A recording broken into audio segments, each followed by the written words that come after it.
Fill her up. You're listening to the Gas Digital Network.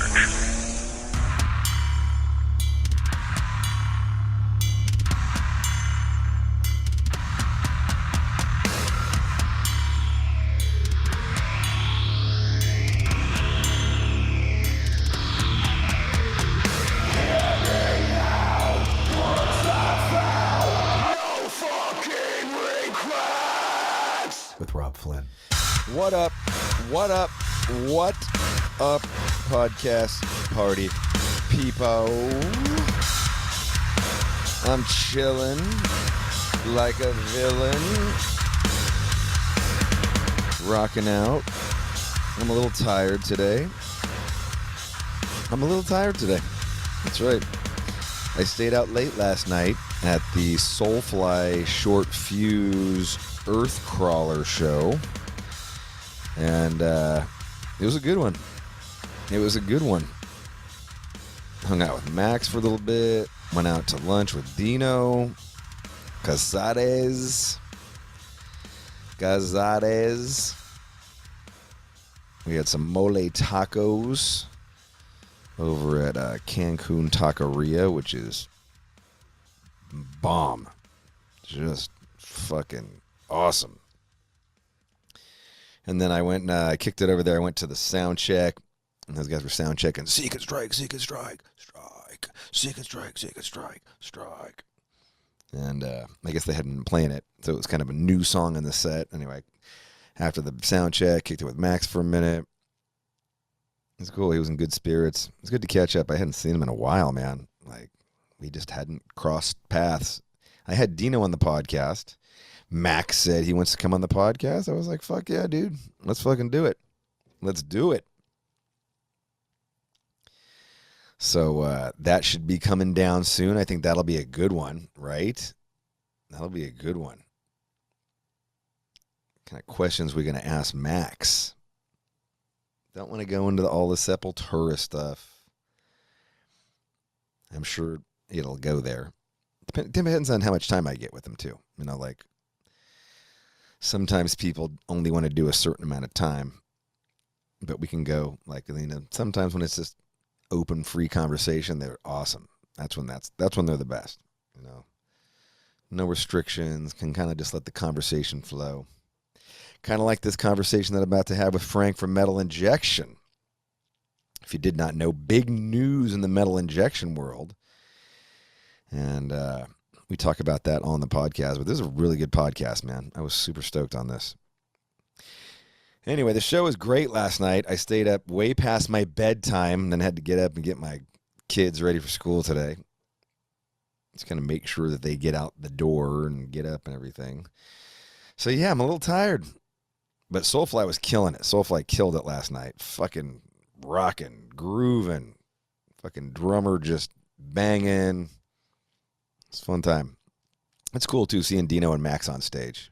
You know, this is the first time I've seen those two pair. It's the first time I've actually ever seen Dino ever play with another guitar player. I guess other than, like, Roadrunner United, I saw him play with other people. But, you know, he's, like, in a band now with another guitar player, and that's cool. They got like a little chemistry between them. It's pretty cool to see. You know, I don't even know if I recall Max having that kind of a chemistry with somebody. It was really interesting to see. I liked it. I dug it a lot. It was rocking. I hadn't seen Soulfly in a minute too, so they brought the bangers out. Seek and Strike was killer too. Seek and Strike, Seek and Strike. Primitive. Back to the primitive. Fuck all your politics. It's good shit. I guess I went and saw Obituary the other day. My rock wall is coming along. In case I think I talked about that the other day. I bought even more rocks, another 700 pounds worth of rocks. Bought that, carried it up there. I think we're going to work on it a little bit on Thursday. Just kind of like we got it about 3 rocks high now. And then I bought some little small rocks to kind of stuff in the holes and kind of balance it a little bit better. But I'm digging it, man. My rock wall is coming along. It's a fucking lot of weight. It's a lot of rocks to carry. I think this is my 4th trip to the rock and soil place, which is called Acapulco Rock and Soil. And they got it's in like the Albany Berkeley border. They got a killer selection. I know it sounds ridiculous to say, but they got a killer selection of rocks. They've got awesome rocks. Like awesome. So you go to some of these places, they don't have a lot of selection, and they've got fucking tons of rocks. And it's cheap, like you want to make your backyard look cool for cheap. It's like, $75 for 700 pounds of rocks. It's pretty, it's a pretty good deal. And it just looks cool, like hardscaping, they call it. So, doing that. I went to Craig LaCicero from Forbidden. His stepfather passed away, and he invited me to the funeral. I went to the funeral on Saturday, and it was a really nice funeral. Super, just a lot. Craig spoke really well. His stepbrother spoke really well. It was like told a bunch of really funny stories, and yeah, it was pretty cool. It was great seeing his mom, Alice, and then Craig had a bunch of friends there that from the very, very early Forbidden days, and like all the guys that used to drive for us, and he's maintained like friendships with all these guys, and he still lives in the Hayward Fremont area. They all go to Niner games, and so it was cool catching up with all those dudes. Pat Curran, who we used to call Cat Urine, Pat Curran, Cat Urine, and Eric Johnson, and it was cool. It was cool seeing a bunch of Jeff Gomes was there. Yeah, it was a good vibe, man. It was a kind of sad the reason we were getting together, but on the other hand, it was good celebration of his life, and it was just good seeing some old homies telling some really funny stories. We somehow got into the conversation of GG Allin, and the time Eric Johnson was in the Slambodians, and they opened for GG Allin. I was at the show. I guess I missed the Slambodians. I didn't know he was even there. We both talked about the fucking show. Yep, I saw GG Allin. I'm not gonna tell that story though. I'll tell it on when I got a shorter podcast. I'll tell that story, because the GG Allin stories, oh my god, fucking funny and crazy. The fucking craziest shit you ever heard. Yeah, I saw GG Allin twice. You see all these posers rocking GG Allin shirts. They never even saw this motherfucker. No, I saw him twice. They didn't even have merch for sale. You couldn't even buy a GG Allin shirt at these shows. Now I see motherfuckers rocking GG Allin shirts. I'm like, come on now. That's after the fact.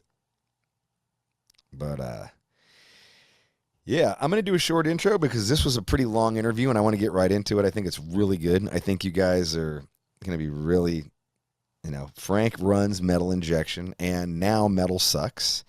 But it's got a really crazy story, man. And it's, pretty rad to see a dude who basically started like what started out as essentially a blog and kind of a video show that ended up on cable TV at 3 a.m, turned into, one of the biggest metal sites around. And, and all independently, not with some kind of corporate backing or anything like that. So, let's get into it. Ladies and gentlemen, this is Frank Godla from Metal Injection and now Metal Sucks. Frank Godla. What's up, man? How you doing, dude? I love it. Dude, that beautiful mane of yours just gets wilder every year, huh? Which one? This one or this one?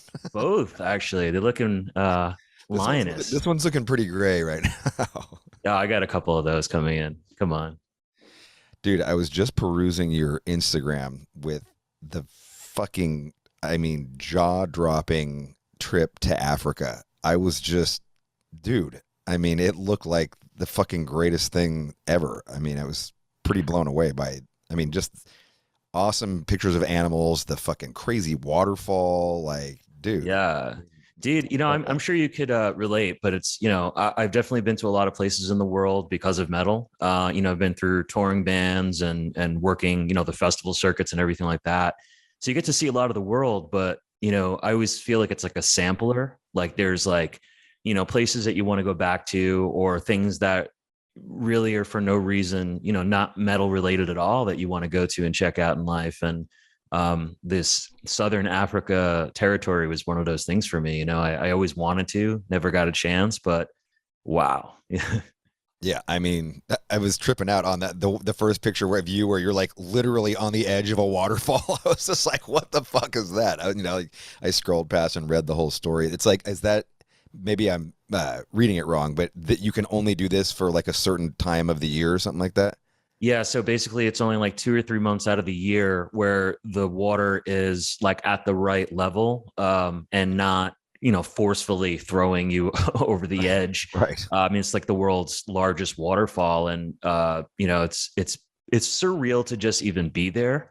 I and then because of the pandemic, and more so because of Omicron, that just happened, because I went out in December of late last year, and it's right when Omicron was like the big scare, and everybody's like, don't go to Africa. Even my mom was slipping out and stuff. But and when I get there, I kind of realize like how, the misinformation really gets out there.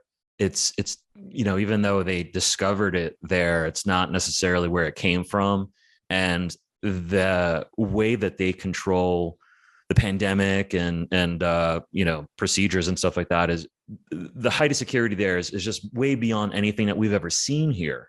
I mean, like, they have people at every single door, every entrance, with like, they're designated to just spray you down your shoes and your hands. Wow. You have to have tracing everywhere you go. Like, I've never filled out so much paperwork in my life to just like go to a restaurant or something like that. And then it's mandatory that you have a mask on indoors and outdoors, or it's a $500 fine. Wow. So they take it pretty seriously. They're not fucking around. Yeah. And so when people were telling me not to go, and then I'm there and I see what it is, it's like, wow, this is really not what I expected. And I think if people knew back home what to expect, then they wouldn't be saying that, Yeah. Still it seems so beautiful though. Like, dude, it was amazing. I would recommend it to anyone who's, into something truly unique, and just, into animals. I mean, I got to be on safari for a lot of it. I was camping, and it's just wild to like fall asleep to, the sounds of like elephants and lions and shit like that. That might keep me up. Like, just like, are they coming here? There was a couple of moments, I think, where like, the anxiety acts up, but for the most part, I was just in my element. Like, You're camping in a tent? Yeah. That's rad. Yeah. That's rad. Me and my kids and my wife did, it's called like Safari West or something like that. And it was like this crazy guy has a giant piece of property, and he just made it basically Africa. He like imported lions and elephants and giraffes, and they set up little cabins that you can have it. But it's all like, it's pretty, there's no screens on the windows. So you can hear like when, like, we heard a total fight between animals at like 3 a.m, shit like that. Wow. And this was over there in here in California. Yeah, this is but I would like, it was crazy. Like, it was crazy to hear fucking animals like fighting right outside your cabin. And so like, I would imagine that, some wild shit like that would happen maybe on that. Man, I love camping so much, and I've done my fair share throughout all of America, especially during the pandemic, to kind of get my head right. That was one thing I did. I went to like 17 national parks and lived out of my car for a month. That's awesome. So alone? I'm sorry, just you alone, or like, yeah, why not? Yeah, right. All right, cool. I mean, I travel alone a lot, like, I've been to every single country I've ever been to in Africa, north and south, has always been alone. Okay. I wouldn't recommend that. Yeah, but I did, it gets kind of scary sometimes. But did you go to Africa for like something? This is just a vacation? Sort of. Yeah. I mean, I find, metal everywhere I go. It's kind of a weird thing, especially once I put it out on Instagram, like, there's a lot of metalheads in whatever country I'm in who hit me up like, oh shit, you're here. Like, you got to go here and there. And I always love those tips. When I was in Morocco, which was just a little weird, for me, I wasn't a big fan, to be honest with you. had a lot of problems out there. Of Morocco. And yeah. And, but there was some like cool people. Northwestern Africa, right? Correct. Yeah. Yeah. And the reason I went there is because of Bourdain. Like, I think one of his specials, he talked about like, going to Tangier, and it was something like, once I landed, I have never felt so far away from home in my life. And I was like, that's where I need to go. And I did. And it was kind of the most culturally shocking thing I've ever done in my life, to be there. Cause I've never been in like a, almost 100% Muslim country, and just like kind of, it was very, very easy to recognize that like I was, the odd man out there, and I didn't belong. And walking around in your Morbid Angel shirt. Right, dude, yeah, of course, because I own like 4 shirts, and one of those, yeah. Yes, totally. Crosses and pentagrams everywhere. It was that's reality. That is very real. Yeah. But the shirts aside, just like, how they treat women, and how, it doesn't really work with me, to be honest with you. So I had some problems out there. It was kind of a weird, but then again, then there's just like amazing people that you meet through, just being a solo traveler and stuff like that. And I met a couple metalheads along the way that were super sweet, and really stoked that I was there. Same thing, in South Africa, there's actually a giant metal scene in South Africa. I don't know if you've ever got to play South Africa, or like, no, we get emailed like every fucking couple of days, like, come to South Africa. We're dying to have you. Yeah, it's a small but mighty scene out there, man. And it's fucking amazing. I've had a couple of friends play over there, and, like Johannesburg's a big zone, and Cape Town. Yeah. But even places like Botswana, they have these things called the Metal Cowboys, where, they're like all black gentlemen and dressed up like in full leather, like leather hats to leather boots, like, and everything in between. And like, they're just all about metal, man. And they play in thrash bands and shit like that out there. It's pretty awesome. Amazing. That's killer. Yeah. So for me, it's not a vacation. I usually just say travel, because I think there's a difference between a traveler and a, somebody on vacation, or right. Like tourist. You're not just sitting at a resort. Like, you're actually going out and like digging into the whole area. I love getting to know people, which is great because it's what I do for a living, as you're doing here. I love to get to know people, and the best way to do that is to be next to them, to live amongst them, and stay at like, shitty huts sometimes, take public transit everywhere. That's also the New Yorker in me. I just take public transit everywhere I go, for better or worse. Right. And I've had some pretty amazing and meaningful experiences that way. Dude, I think that's so awesome. Like, I meet so many people who never travel, and my wife and I, like, will go, we go to Mexico, or sometimes we've gone to, other places. We went to Fiji before. Literally, we don't even book a hotel room. Like, we don't book anything. We literally just land and check the landscape and go, okay, like, what looks like a good area, like, or what looks like a not dangerous area sometimes, right. Like the least dangerous area of that. And we'll just fucking go, and, we'll find like a killer place, and like, it'll be in downtown. And then you just ask people, like, where's the spot? We'll pick a city, like, okay, this seems like a cool city to go to, but not make any plans past that. Dude, sometimes that's like the most amazing thing, that, just go with the flow and meet people. And then before you know it, you're, in some wild party, and, living life. And that's what it's about. Right. Yeah. Kind of getting a sense of how they live somewhere else. Yeah, for sure. But yeah, I'm also like, I'm obsessed with travel though, to be honest with you. And I made a life out of it. I don't know if you know this, but I'm a digital nomad now for the past almost year now. What's that? So I don't have an address. I don't have an apartment anymore. I don't have a house. I gave up every material possession. Oh, wow.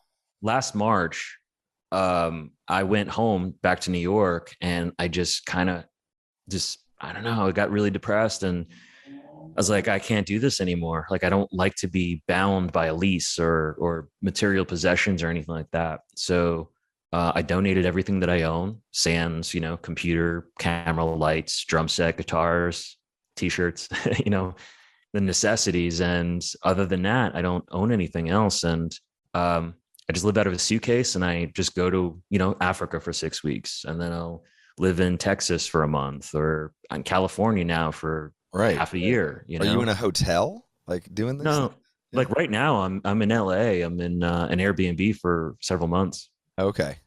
So which is great. Airbnb changed the game, man. Right. Yeah. You get an Airbnb and you can rent that out for like a month, save hella money as compared to a hotel. Mm-hmm. Yeah. Yeah, and you get the real experience of living in a place and what it would be like. I mean, you're essentially living in somebody's shoes and somebody's space. That's wild. That's fucking crazy, Frank. I like it. Yeah, so I send my mail. Anybody needs to mail me, I'm like, don't. But if you need to, you could send it to my mom. Gotcha. Or I guess you could get a PO box or something that you pay for somewhere. Even if I did, I'd have to go back and check it once a year or something. I know, right? Like, and who the fuck uses? Like, sometimes I get mail. I'm like, why do I want? I don't want any of this mail. Yeah.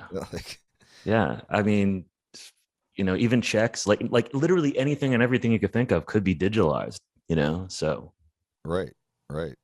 Yeah. That's the only time I feel like I need to be somewhere, if I have even work, like because of Zoom and the pandemic and everything, it just made it more accessible to talk to artists through this, which now I don't need to physically be at a festival, which I honestly thought was a terrible idea to begin with. It's one of those situations you come out of the quarantine, you're like, why are we doing this in the first place? It's a terrible place to do an interview backstage or at a festival.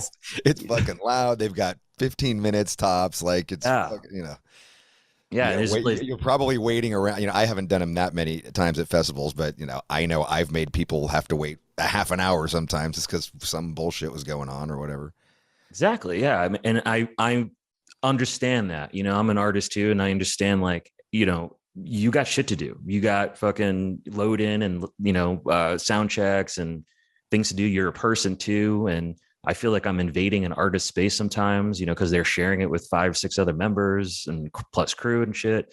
Right. So it just doesn't make sense. And I think the way that we're doing it now is just way more susceptible to having real conversations. And it's just a more comfortable and better climate to do it, Right. I couldn't agree with you more. I haven't been doing this as long as you have as a podcaster. Coming up, I just had my 2-year anniversary.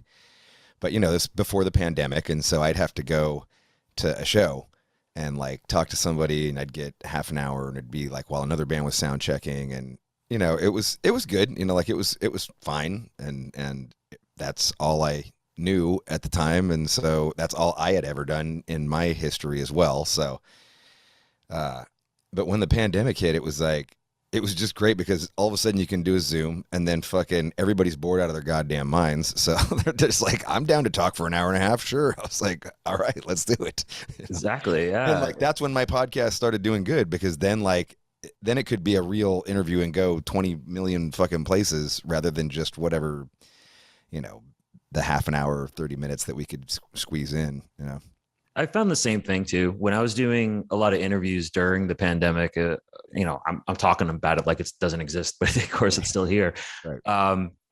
But in the height of quarantine and stuff, it was, I think it was a universal thing. It's just like people were just aching to talk to each other, and really everybody was feeling things and going through things. So people were just willing to open up. And there's a couple of items I think we benefited from through this quarantine, and that's certainly one of them. Like we're way more acceptable or willing to talk about real things in our lives, and also communicate regularly through something like this, through Zoom and the internet. Did this desire to become a digital nomad and go vegan, is this all like a result of the pandemic? No, I've been vegan for a long time. Okay. I actually been vegetarian since I was 14 years old. Oh, wow. Okay. And then turned vegan about 7 years ago. And yeah, it has nothing to do with pandemic or anything. That was just more of a personal trajectory that I've always had in my life. To be honest with you, actually, as a young kid growing up, listening to like Carcass and Napalm Death, that's what it was. Like that woke me up to, vegetarianism in the first place. Right. And reading their lyrics and their interviews and like Rip magazine and stuff like that, this is like going back early 90s and stuff.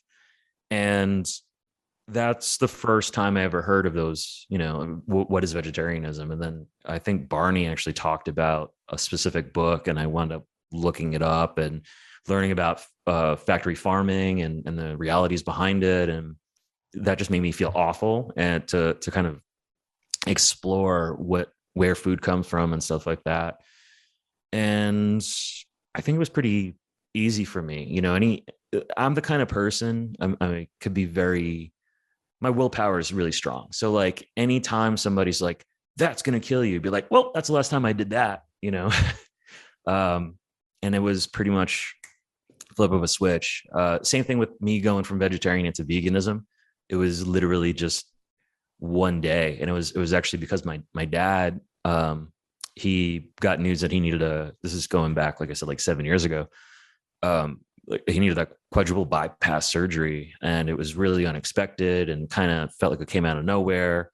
But, I just looked at what he ate and I was like, you know what, I'm not going to be that. Like now that because some of that shit is genetic, you know what I mean? And I just didn't want to be part of that. So yeah, that was the day when he got that news. I went home, I was almost there anyway, like I think like cheese, that was my weakness, like I was a New York kid, like pizza. But I gave up the cheese, and that was it. After that, it was just full vegan. There's a lot of great vegan cheese out there now. Yeah, more than ever. It's easier. It's crazy. Like it's insane. Yeah. And here, I love coming to LA and living here for a while, because it is the mecca of vegan eating for sure. Yeah. Of all my travels around the world, I can say LA is where I gain weight. Right. Because everything's in vegan cheese sauce. It's just great. And you have every type of cuisine imaginable veganized, like in New York. As much as I love New York, I think it's the greatest city, we do certain things really great with the vegan scene, but like obviously there's some Italian places. Asian seems to be the dominant thing there, but here, like literally, anything you can think of, like fine dining to, shitty cheap places and hot dogs and vendors and sandwiches and burger, like everything is here. And so I feel like I'm just really it's like option paralysis here, anything I could dream of can be veganized here, which is great. Yeah, I did. I went vegan I've gone vegan a few times in my life, and I was vegan right at the beginning of Catharsis. I was sober for 13 months and vegan. And Wow. I did pretty good on the vegan thing for like while I was home. But when I went on tour, I found it really hard, and my body doesn't process beans very well. And like when you talk about the Asian thing, like it was just it was just like noodles and tofu. Like that was it. And like, that's all, certainly once we got into like, St. Louis and Oklahoma and places like that, like it just was like, and it wasn't so much that I had a problem like with the flavor, like I could eat it and like I was like, whatever, this is fine. I didn't feel like I was getting enough protein, but fuck, dude, like I never fart on stage. Like I never fart. Like I don't know why. I probably should fart on stage, but I never fart on stage. Right. And I'm on the road now, and it's just tofu every fucking meal, and I'm on stage like singing, and just these ass ripping, like excruciatingly painful farts are just like, fuck, like what the fuck was that? Like I'm like checking my pants in between songs, and I'm like, Jesus, what the fuck is this? Like I just like, I can't fucking do this. Like I don't know what, I wish I could, everybody was like, just stick with it. Like in one more month and your body will adapt. And like, my body just never adapted. Right. That's when the crowd's like, man, Rob has these gutturals down these days. Totally. It was seriously like, I felt like I was getting a hemorrhoid every time I was farting on stage. I was like, all right, this is enough. And, but I still do eat vegan food. I'll eat a vegan breakfast every single day. Like I have a vegan kind of, it's like banana and this protein powder and I dig it. I love it, and I back it. I back anybody who wants to go down that route and, you know, connects with it.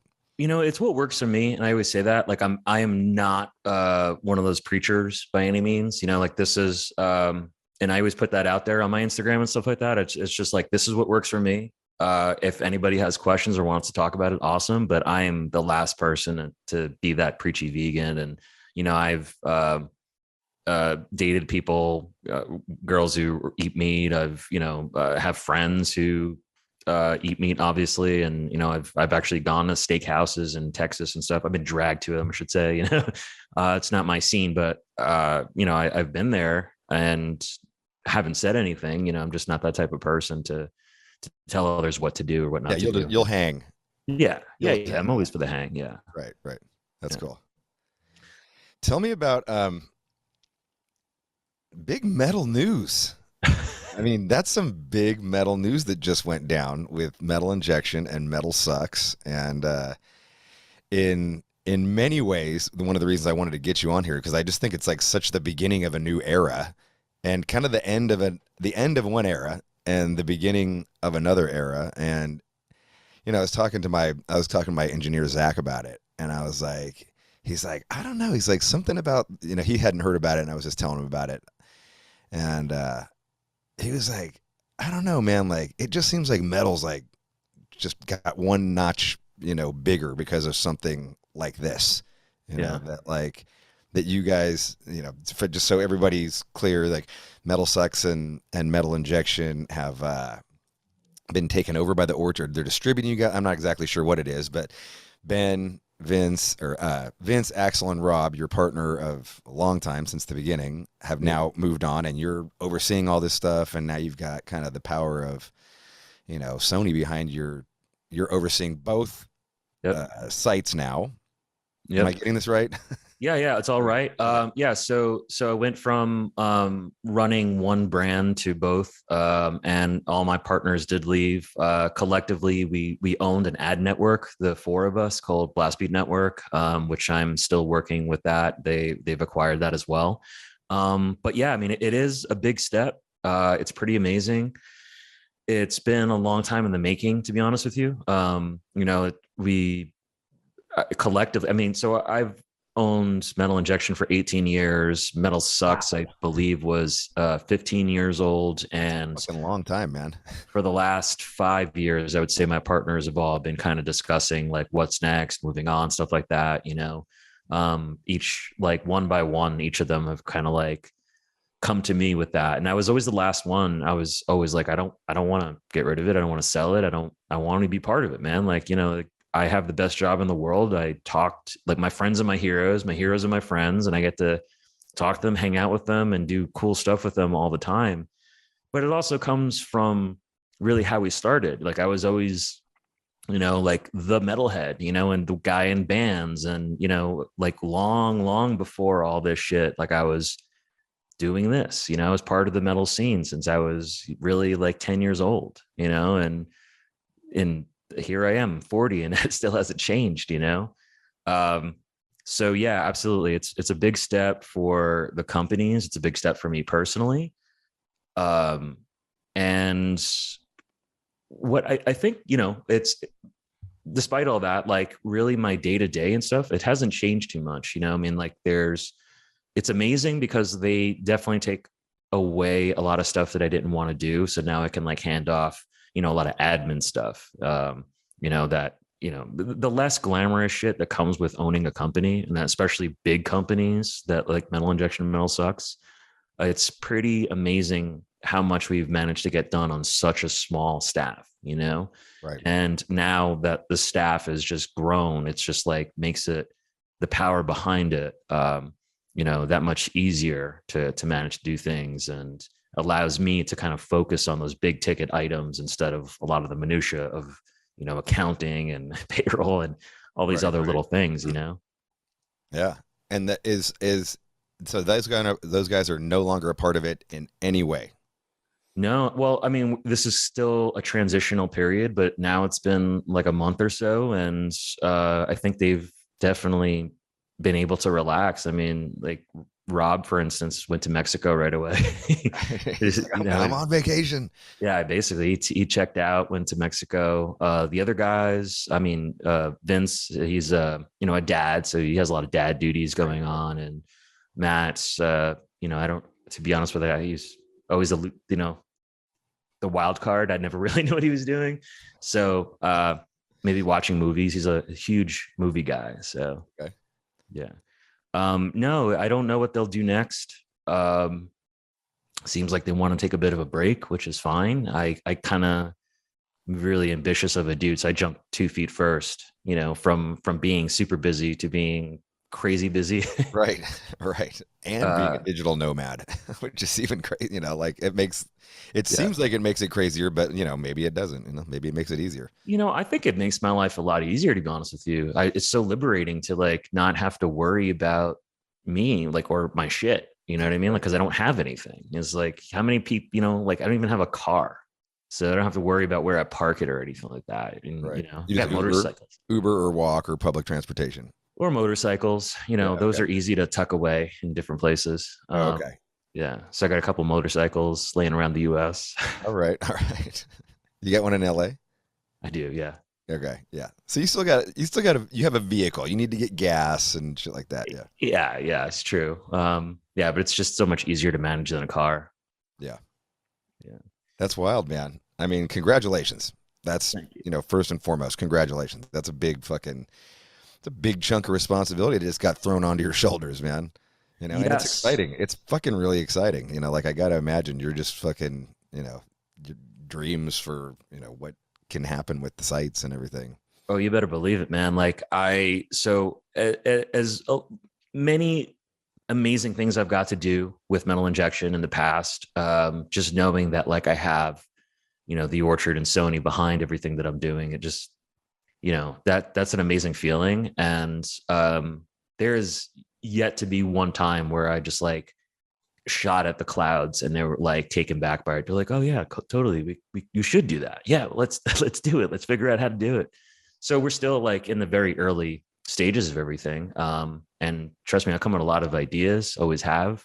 If I always felt that there was a forte, my forte, it's always been like being the idea guy, so now I got to really expand on that. And I'm really excited, like you said, to do a lot of these things that we couldn't afford or didn't have the means to do before. So, yeah, all I could say is, I'm not a person who ever like talks about what I'm going to do.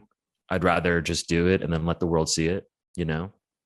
I feel like there's too many people who do that in the world. I don't know about you, if you feel the same way, but like everybody loves to talk about what they're going to do. I'd rather just fucking do it. And then here it is, Yeah. I mean, in my experience, I've said, I'm going to do this a million times. And then my life just went some totally different way. Like, no, you're not, that's not at all what you're going to do. You're going to go this way. And like, at this point, I'm like, okay, I'll just let it go where it takes me. Cause that's kind of all you can do, really. Exactly. Yeah. I'd rather just be conscious of that and never make promises that I can't keep, and I'm glad to say, in 18 years of metal injection, I could think of like maybe one or two things that I started out to do that I didn't get to do, just because, like you said, like life goes a certain way. But otherwise, like I'm incredibly ambitious. And once I start a project, whatever it is, no matter how small or big, like I'm all in, and this is the way I see it, just another step, another evolutionary step and me doing that. I think sometimes too, like that's, like I'm not going to necessarily relate it to my life because your life and my life are different, but I think that you do have to have a certain kind of, you can't have a backup plan. Do you know what I mean when I say that? Like, you can't have a plan B. Like, sometimes you just got to fucking go for it so hard that you force it to work. Because if you make at least how I felt sometimes is that if you make a backup plan, it's like you always know you've got this out. Mm-hmm. Like that you can always go, well, I can always do this or I can always do that. Like, when I was starting this band, it was like, this is it. Like I'm pathetically unqualified to do anything else. So this is it. Right. Well, I'm sure that's not true. You make one hell of a host. So That, that was probably learned along the way, though. Like I think that I got maybe better at that just because I went in at that point, and then 25 years later, when I start a fucking podcast, and then it's like, you learn how to talk with people better. but for sure. And And I couldn't have done this. I couldn't have been on a podcast when I first started Machine Head. Like it would have been horrible. It would have been the worst thing ever. dude, It would have been horrible. I think that's yes. I mean, absolutely. And that's everyone really, it's all trial and error, first of all. And that's like everything in life, really, like you can't expect anybody to just be thrown into something and they know exactly what they're doing. You learn and you make mistakes and you get better at it over time. The other thing is, the time in your life makes sense. You know what I mean? The Rob that you are today is not the Rob that you were 20 years ago.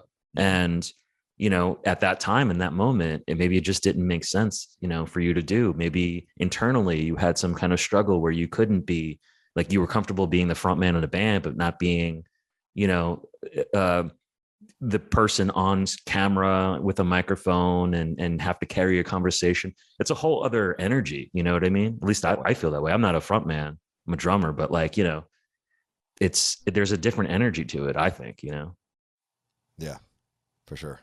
Yeah. So I don't know. I wouldn't get down on yourself or anything. I mean, you're doing it at the right time, at the right speed in your life. But yeah, I mean, but even going back to like the beginnings of Metal Injection, really, like there was a reason that I was way more timid too, to start it off. I didn't know that I was qualified to do it. Like I was a metalhead. I was working in business. But what the fuck did I know about running a TV show or a website? It was just brand new. I mean, we started Metal Injection before YouTube existed, Wow. before. That's a long time ago, man. Yeah. What are you hosted on at this point? I mean, you're just hosted on a website like GeoCities or something. I guess it's not that far back, but. Well, I mean, it was, yes. Yeah. Yes, it was actually that far back. We had GeoCities way back in the day. Yeah, we used Flash servers. We had archives. Just a blog? Does it just start off as a blog? Actually started off as a TV show. So the story, shit. Okay. Yeah, the story of Wayne's World is always, I always say it's like my story, So I just got together with some friends, made a silly television show. And I used to be a VHS tape trader way back in the day, in the 90s. So I had like all these VHS tapes of every music video and every live fucking set from every corner of the earth. That's awesome. And I would just like splice in like, one or two songs or from a live set or a music video between some silly banter. And then I would call that the Metal Injection show, basically hand it in to Brooklyn Cable Access Television. And it would run, Friday nights and at like 3 a.m, Right. And then we'd stand outside shows because it was really the only way I knew how to market anything, because being in bands, right? You just stand outside L'Amour's and you hand out flyers, watch my TV show, And then that's when, like Roadrunner really was like one of the first labels. Amy and George and, Monty, all these people like really gave it the time of day way back then, and started giving us interviews with bands and stuff like that. And that's how like that, we started doing interviews and whatnot. And then that was actually in 2003. So that's even longer. It's like going on like 19 years. And, from there, January 1st, 2004 is when we launched the website version of Metal Injection. And all it really was a platform to host our TV show, you know? And that's how it started. And then from there, it started picking up like, oh, let's do some news bits because it'd be faster that way. Because, Blabbermouth was around and even that was still fairly new then. And we were looking at what they were doing and the hits that they were getting and be like, oh, well, we can kind of like do some of this, we can't do it to the same degree of like copy paste and everything that they were doing, but we could put some news out there, we can have some reviews and but it's gone through so many iterations over 18 years. And here we are. It is what you see today is what's the first interview you get for Metal Injection? Do you know this band called fuck, I can't think of it.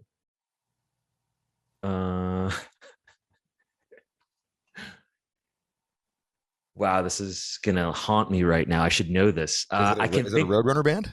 No. It's actually I could look it up right now. The guitar player is Chris Arp. Why can't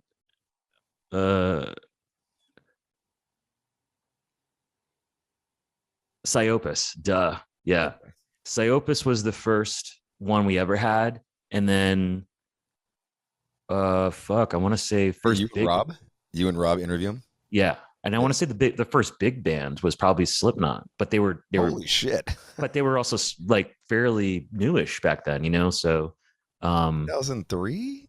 Yeah. So I mean, like, you know, they had Iowa out and stuff, and yeah, I mean they're multi-platinum at that point. That's big. They're big right, band. Yeah. Yeah. No, they were a big band, but they were still like, if we consider like zoom out in the trajectory of like what their career is today, like, right. Still, they're probably still playing smaller venues, smaller ish. Yeah. Yeah. So like I watched them on that tour play Limelight in New York, you know. But I was really into early Slipknot. Early Slipknot was fucking the shit. And it was really weird. I have a weird story about that. Because I remember being on the first headlining show they ever had in New York City, and Roadrunner Records was all there. And I was waiting online with the guys from Suffocation and Mortician and like all these like crazy extreme death metal bands. Yeah. And I remember Will Raymer of Mortician, of all the dudes in the world who could say this, like I thought he would be like, well, fuck Slipknot. He was so accepting of it. He was like, man, this band is what's going to open the doors for death metal around the world. And I just thought that was an amazing thing to have that foresight looking back, you know? Yeah, it's wild to be here 18 years later and thinking about a lot of the bands that we grew up with and helped. And I mean, like we started the same time as the Black Dahlia murder, for instance. Right. You know, so like watching their career and where we are, it's like I always consider them peers and parallel, you know, because we came up together. And there's also a lot of bands that went away, you know, the Red Chord, for instance, like they just made a really big news thing that they're coming back to do the Decibel show, which is amazing. Yeah.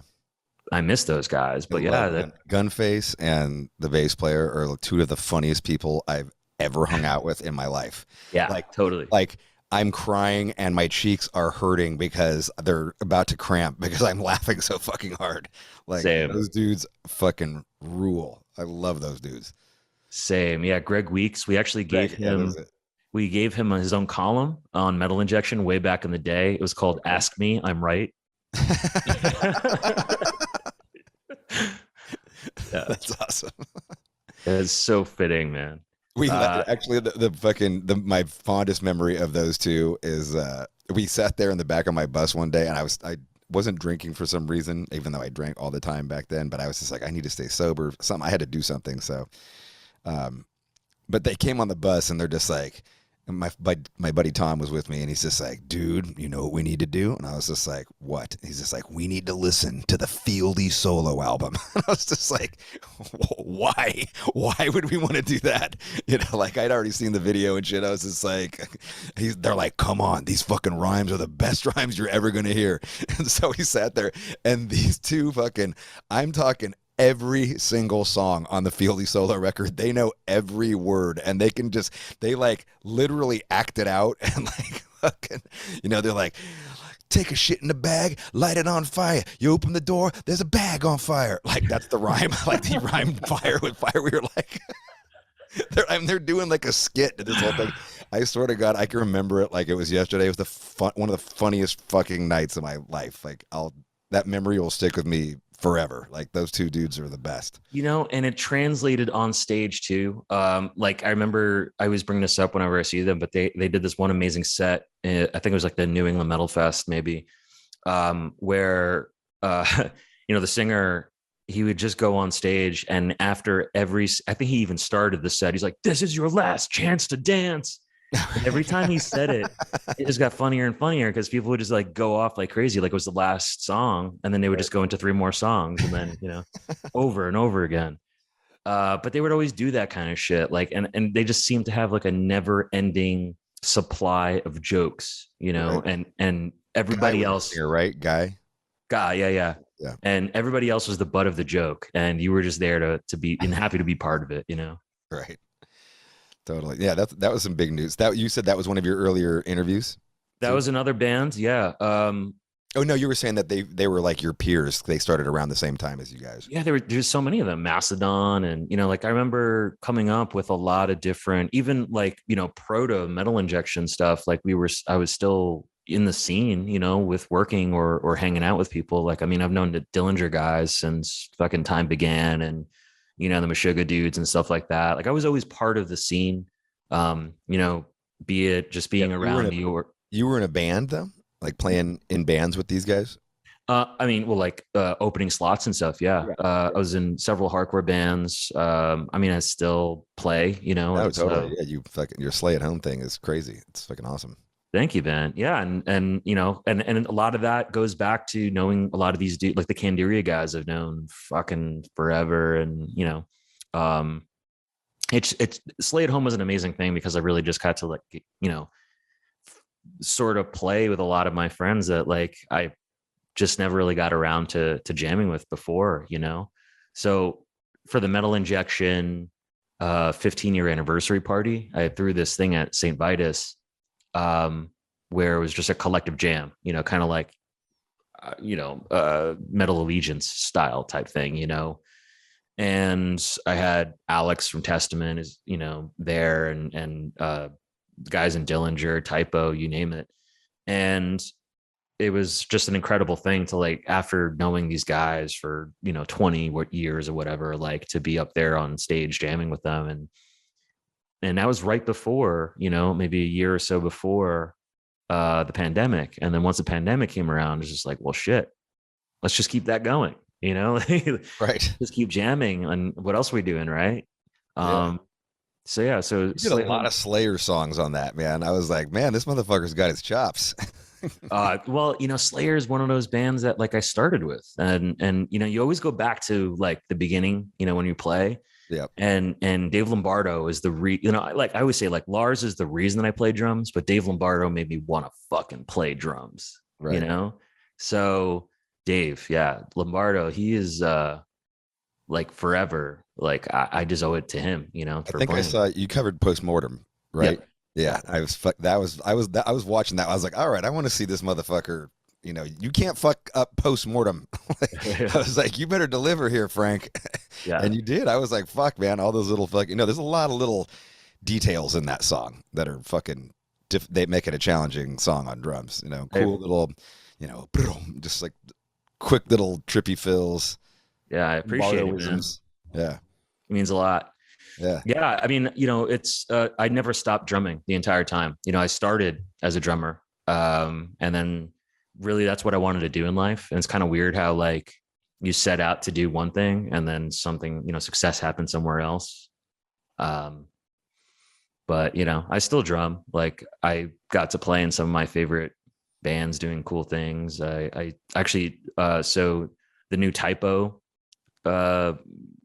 project they have going on, Silver Tomb, I get to fill in for Johnny sometimes on that. So getting to play with Kenny and just like fuck around on Typo stuff has been amazing. And a few years ago I was in a band called Enabler, and that I just adored that band. So I felt like the luckiest guy in the world to play to that. And I don't know what's next. Like I don't have a set band right now or anything, but I'm kind of always looking around, and see what's out there.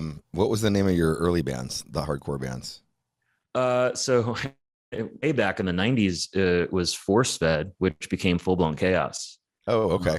And then, and after that, there was a couple of others that never really did much. Like there's one called Transcend, and we did like a short tour opening for Cannibal Corpse when Corpse Grinder was like the new vocalist. So, oh shit. Wow. Yeah, I wound up meeting him really early on. And, what else? I never stopped. I just kept on going. And then like whoever would have me, I was in a punk band called Inept Value. A lot of shitty bands. But then I was in a band called Mika's Murder for like 10 years with one of the Red Chord dudes. Mika's Murder? Meek, M-E-E-K. Oh, okay. Yeah, so that was an amazing run. So Keller, who was in the Red Chord, the other guitar player who's not Gunface, okay. He wound up leaving the band, and we started up Mika's Murder. and just making records. And Kurt Ballou was really interested in being our producer, so he's produced everything we've ever done, and that was a really good run. That was pretty amazing. Yeah, and we ultimately stopped because the Keller, the guy who I'm talking about, he was singer, songwriter, guitar player, all in one. He had to pick up and leave. He wound up getting an amazing job at Apple. It's just like, yep, I need to make money. Yeah. So it was like, yeah, no, real life comes first. I get it, you know. That's a lot. That's a lot to be doing though. Like between all of your others, I mean, that's like having 2 full-time jobs practically. Yeah, in a lot of way. Yeah, I guess that's why I'm going into this new endeavor. I'm ready for it, and it's not, you know, phasing me, I guess, the way that some people might think it is. I think the hardest thing about this new job, it's kind of weird calling it a new job. It's like I'm just doing what I do, but times 2 now. Yeah. The hardest part is just like dividing my brain and being like, oh, well, this will work for Metal Sucks. This will work for Metal Injection. And, you know, but ultimately it's, you know, I kind of have a lot of ideas, so it works. You know, I can flex those muscles and do those 2 things. Take me back to young Frank Godla. Growing up, do you grow up in New York City area? I did, yeah. I grew up in Brooklyn. I guess I'm a lifelong New Yorker. You have no Brooklyn accent. Everybody I know from Brooklyn, like, yo, top of the food chain, Brooklyn. Like, you have 0 fucking accent. Yeah, I take pride in that, to be honest with you. It comes out, you know, usually when I'm drunk, or there's a couple of friends who make fun of me about, like, for instance, you know, that thing that you have your socks in that you pull out. You know, I call it a drawer. I don't know what you call it. The draw. Drawer. Yeah, drawer. Whatever, man. Yeah. There's a couple of those words, but for the most part, no. I don't know what that is, to be honest with you. I never really understood like accents, but I think it's more of like a neighborhoody or hood thing. You know what I mean? Like, and I was just a nerd, a total fucking nerd. So I would just like, you know, read nonstop, and I was always like, you know, at the top of every percentile in school, whatnot. And I was a massive hermit, man. That's why metal really connected to me, because it allowed me to get a window into a world that wasn't completely lonely, you know, because all I did was just fucking read books and was by myself. You didn't do sports or anything? I still to this day don't know the rules of any sport, which is crazy. It's just never been my thing, man. You know, yeah. You never been caught wearing a Yankees hat or a nope. Nope. Don't know anything about the Yankees other than their logo. That's literally it. Are your parents like musical in any way? Is there music around your house a lot as you're growing up? So my dad passed away a year and a half ago now, and that was the biggest blow of my entire life. Because he really was the influence of everything that I do, you know. So he wasn't a drummer himself, but he wanted to play drums his whole life as a kid, and he never got the opportunity. So he basically pushed me into doing it. And oh, wow. He was a metalhead. So naturally, wow, he was a full blown metalhead. So like he naturally took me to my first show ever. I was 9 years old. I got to see Guns N' Roses. Holy shit. And then immediately after, and then I saw Metallica, and my third show was Merciful Fate at a club. Wow. Oh my God. He's like an underground metal dude. Yeah. I mean, he was, wow, that's crazy. Me and him would throw each other like new albums all the time, like growing up. And because I remember, I don't know if you're familiar with WSOU. That was totally. That was kind of our local radio station, our metal radio station at the time, which is Pirate Radio. It's a college radio station. Yeah, I've been on there a bunch of times. It's a great show. The whole format's amazing what they do. But that was huge in instrumental and really learning about a lot of young up and coming bands at the time, you know. And like, for instance, I wound up bringing Fear Factory to my dad and Machine Head to my dad. And it was just like, you know, I was just like, dude, like, listen to this. And he was like, yeah, it's fucking tight. So, you know, like, for instance, we've seen Machine Head endless times in your first several tours. Oh, wow. That's fucking wild. You and your dad coming to the show, huh? Oh, yeah. Yeah. That's awesome. Yeah. I I don't mean, think I've ever heard this story, so this is fucking cool. yeah, dude, I'm actually in one of your music videos, which is weird. Really? Yeah, yeah. It was off the Burning Red, the one that you did inside Oh, the the. From This Day video? Yeah. Oh So shit, Tommy you Vext and Frank from Metal yes. Injection. I knew Tommy Vext was, yeah. So he's the reason I'm in it. I've known Tommy since I was 13, or Okay. since he was 13 and I was like 14 or something like that. Okay. But he wound up calling me and he's just like, "Yo, bro, we got to go do this thing tomorrow." I was just like, "Well, fuck I yeah, that's sick." never heard this story at all. Like, Yeah. So you've never told me this story at all. Like, I haven't, no. yeah, that's crazy. But I still think about it all You the just time. like you're just like one of the people banging and dancing or whatever anybody was doing. Yeah. Yeah. Yeah. Yeah. It's kind of funny too, because like there was a lot of like, actors and actresses or whatever. And then there's just these two Brooklyn douchebags, me and Tommy, who just showed up to this thing and like out of nowhere and got to be in it. But yeah, I think we invited a handful of fans down. We were just like, we gotta have like, it was just the treatment was super weird. We were using like the Master P, the guy who did all the Master P videos. I was like, I don't know, man. Like this is, and the president. I don't know if you remember, but the president of Roadrunner was there, and he was like, the pressure was on. Like this is what we're doing, and this is what we got to do. I don't, do you remember him? He was there. Jonas was there. So no, he was like there at the video, like fucking, because we were kind of like, I don't know about this, man. And he's just like, no, it's gonna be great. This guy's got 100% MTV success or whatever the fuck it was. We're like, all right, whatever you say, you're there. right. Well, how do you feel about the video today? I look like a giant orange juice box.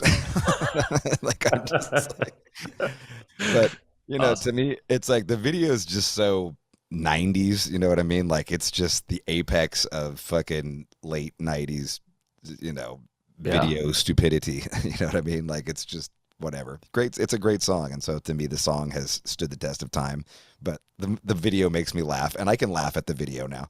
I love that you can do that. I mean, I had a great time, and it was a memorable experience. I still think about it today, not just because like the fact that I'm like, oh, well, yeah, I was in a Machine Head video, which is weird to say, but it was also the only time ever that I got to go inside the Brooklyn Bridge. And the Brooklyn Bridge to me is huge. Like, I think it's like, if you go back to American history, it's really where a lot of things changed. There's the creation of the Brooklyn Bridge, and such a staple of the skyline of New York City. And I'm a huge nerd for New York City history.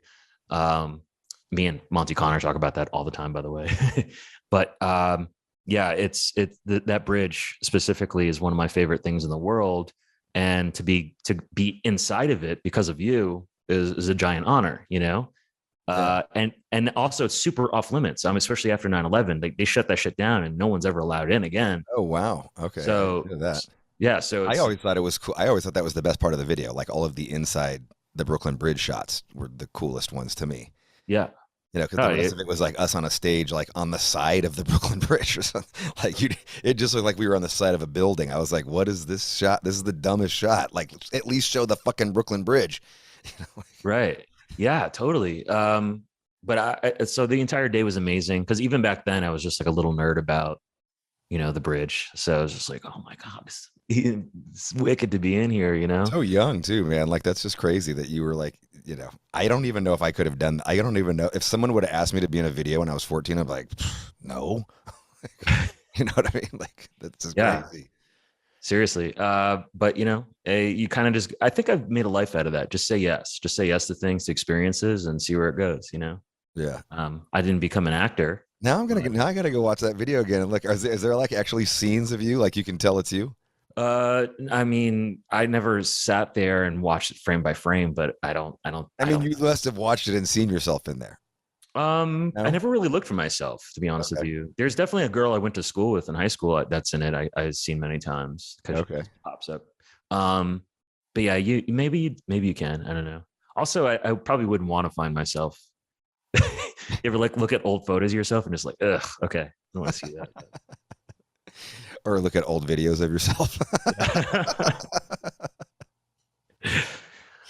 Yeah. That's fucking awesome though. No, so that's young. But you were talking about your dad. So your dad gets you into metal. That's fucking incredible. Like I can't believe that your third show was Merciful Fate.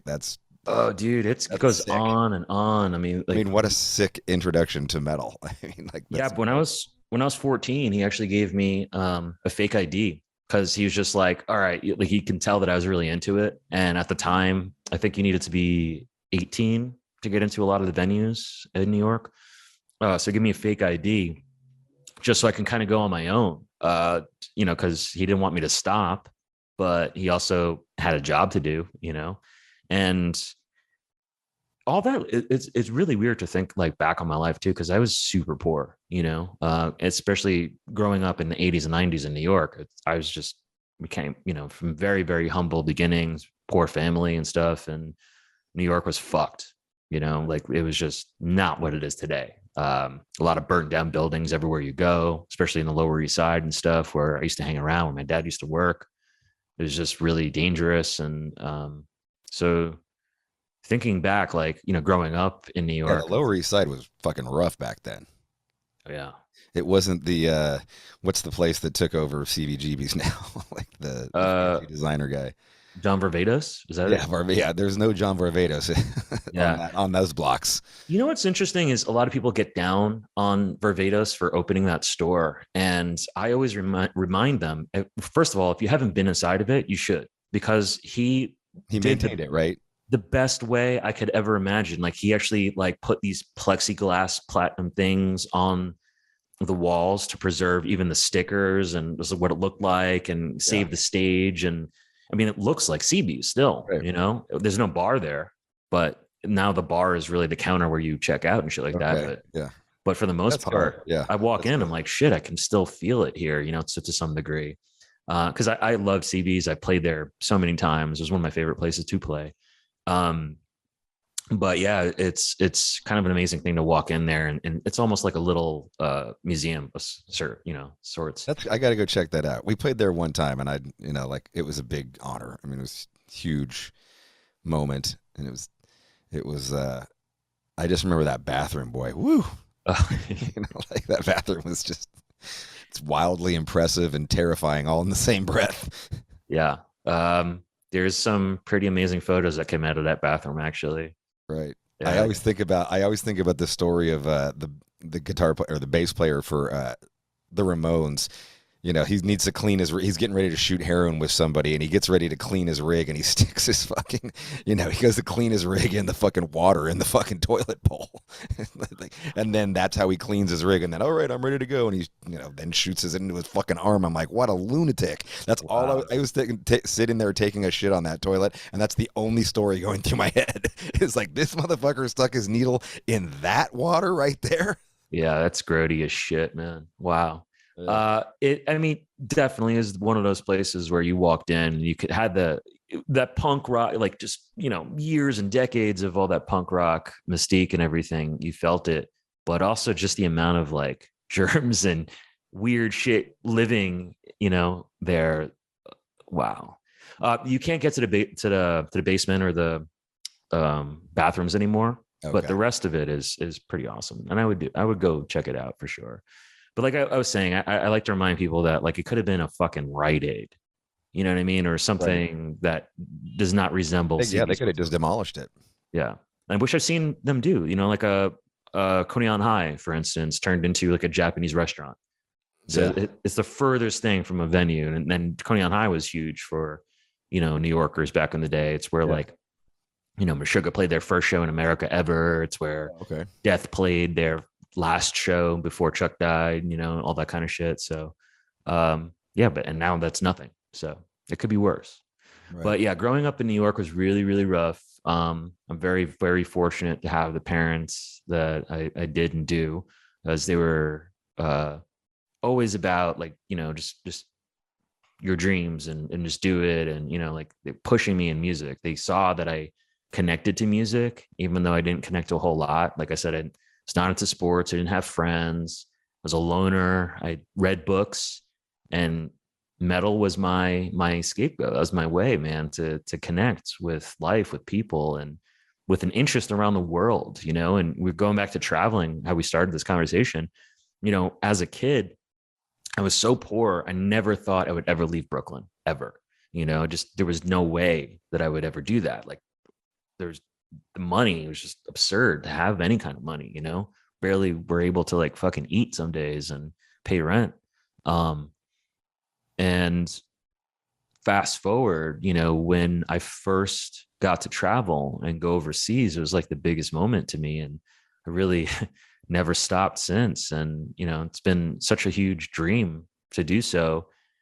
And, a lot of that is because of metal and being a young kid, 13 years old, reading about Mayhem, and Emperor, this brand new band named Emperor and shit like that. And dreaming about what, Norway looks like in my head, and what's going on there. And places like Sweden just feels like a million miles away. It's like, it's not even real. It's so far, it's unfathomable. Like which is crazy to think now. Like I go there, at least once, twice a year or something like that. But like, growing up, it was just one of those things where I just always dreamt of traveling and where these bands come from, where my favorite artists, where do they live, what conditions they live in, what are they doing, so it's pretty amazing to grow up and it all comes full circle.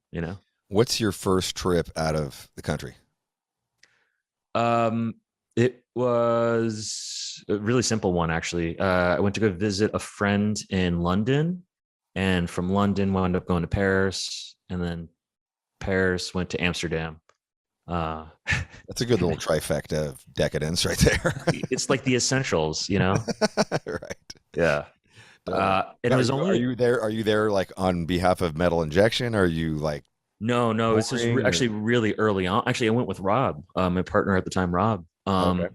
Me and him and two other friends, we just decided like, fuck it, like, let's just do this. Let's just go, and. Do you go to see bands or anything? Like, are you just to travel? Just to travel. And it was only like maybe 9 days or something like that, so it was like really quick, trifecta type thing. And, nice but that was, but that was it. That was just, I was hooked, from there. It's just like bewildered. And, now it's just, it's gone off the charts for sure. You of course hit the red light district when you're in Amsterdam. Of course. Yeah. Of course. I mean, I still do that like once a year. Do you partake in the red light district though? No comment. No. No. I mean, I do smoke weed. I've gone through back and forth with that. Like I definitely took like many years off from smoking and became more of a drinker. Nowadays, maybe it's just the older I get, those hangovers get fucking horrendous. So some days I'm like, all right, I'd rather just smoke it than drink it, Right. But I do go to Amsterdam a lot, and that's because of Roadburn Festival. Okay. So I go to Roadburn and usually have to like fly into Amsterdam. So I'm like, whether I'm coming in or leaving, like I'm going to hit Amsterdam. I think, outside of the red light district, which is one aspect of it. And, even though you're walking through it, it's more of like a really crazy sights, but you don't have to partake or do anything there. It's cool to like, oh, well, also they have a very different way of looking at it, there's women dancing in windows, right. Like, but you can go to a strip club here. Yeah. I mean, and it's like, what's the difference really, Right. There's no difference. Yeah. It's just that's all government sanctioned and they're checked and cleaned and, like they have to pass tests and right. I think it's safer for people. Yeah, absolutely. Yeah. I'm a really big fan of Amsterdam. And all of Holland for that matter. I love the way that they do things. The people there are fantastic. And, like I said, I try to hit it once a year and, great food, great times, great people, You start playing in bands around this 13, 14 year age? I did. Nothing of note really, but I did. What are you reading when you're a kid? Like you're saying you're reading all the time. Are you reading like Lord of the Rings or what are you reading? Like, well, funny series? enough, like series? So I started with, I think my first love was Edgar Allan Poe. And that was like in 3rd or 4th grade. So crazy. Yeah. So I don't know. My grandmother gave me this like Edgar Allan Poe book of like all his stories in one big anthology thing. And whenever we were allowed to do book reports on like whatever we chose to do, I would always choose Edgar Allan Poe. And my teachers were always like, I can't believe this, you're doing this. I can't believe you read this and you actually understand it. And, you know, That's pretty badass. But what's really weird is, why don't I read to the same, you know, the same way that I used to? You know, it's one of those things where you get older and you kind of lose touch with it. I definitely don't read the same way. But you never went into like a series of books like No, I did. I Nancy mean, Drew, or you know, like Michael Crichton, I was really into him for some reason. I don't know, like Jurassic Park, I read before I saw it, you know. okay. A lot of stuff that became movies, I actually would read it before it became a movie, you know. Harry Potter, I was a huge Harry Potter nerd. There you go. Yeah, like that's what I meant by like a series. Yeah, I was a huge Harry Potter nerd. Fucking great books, dude. They're so good. They're so good. I've read, you know, read those, and then my kids went fucking crazy watching Harry Potter movies.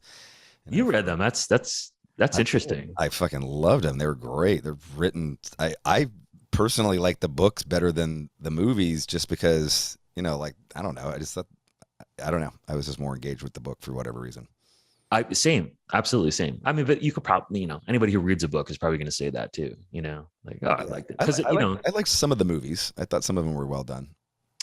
Yeah, I wasn't into the Chris Columbus, you know, PG, the first and second one, I believe it was, but it got better from there for sure.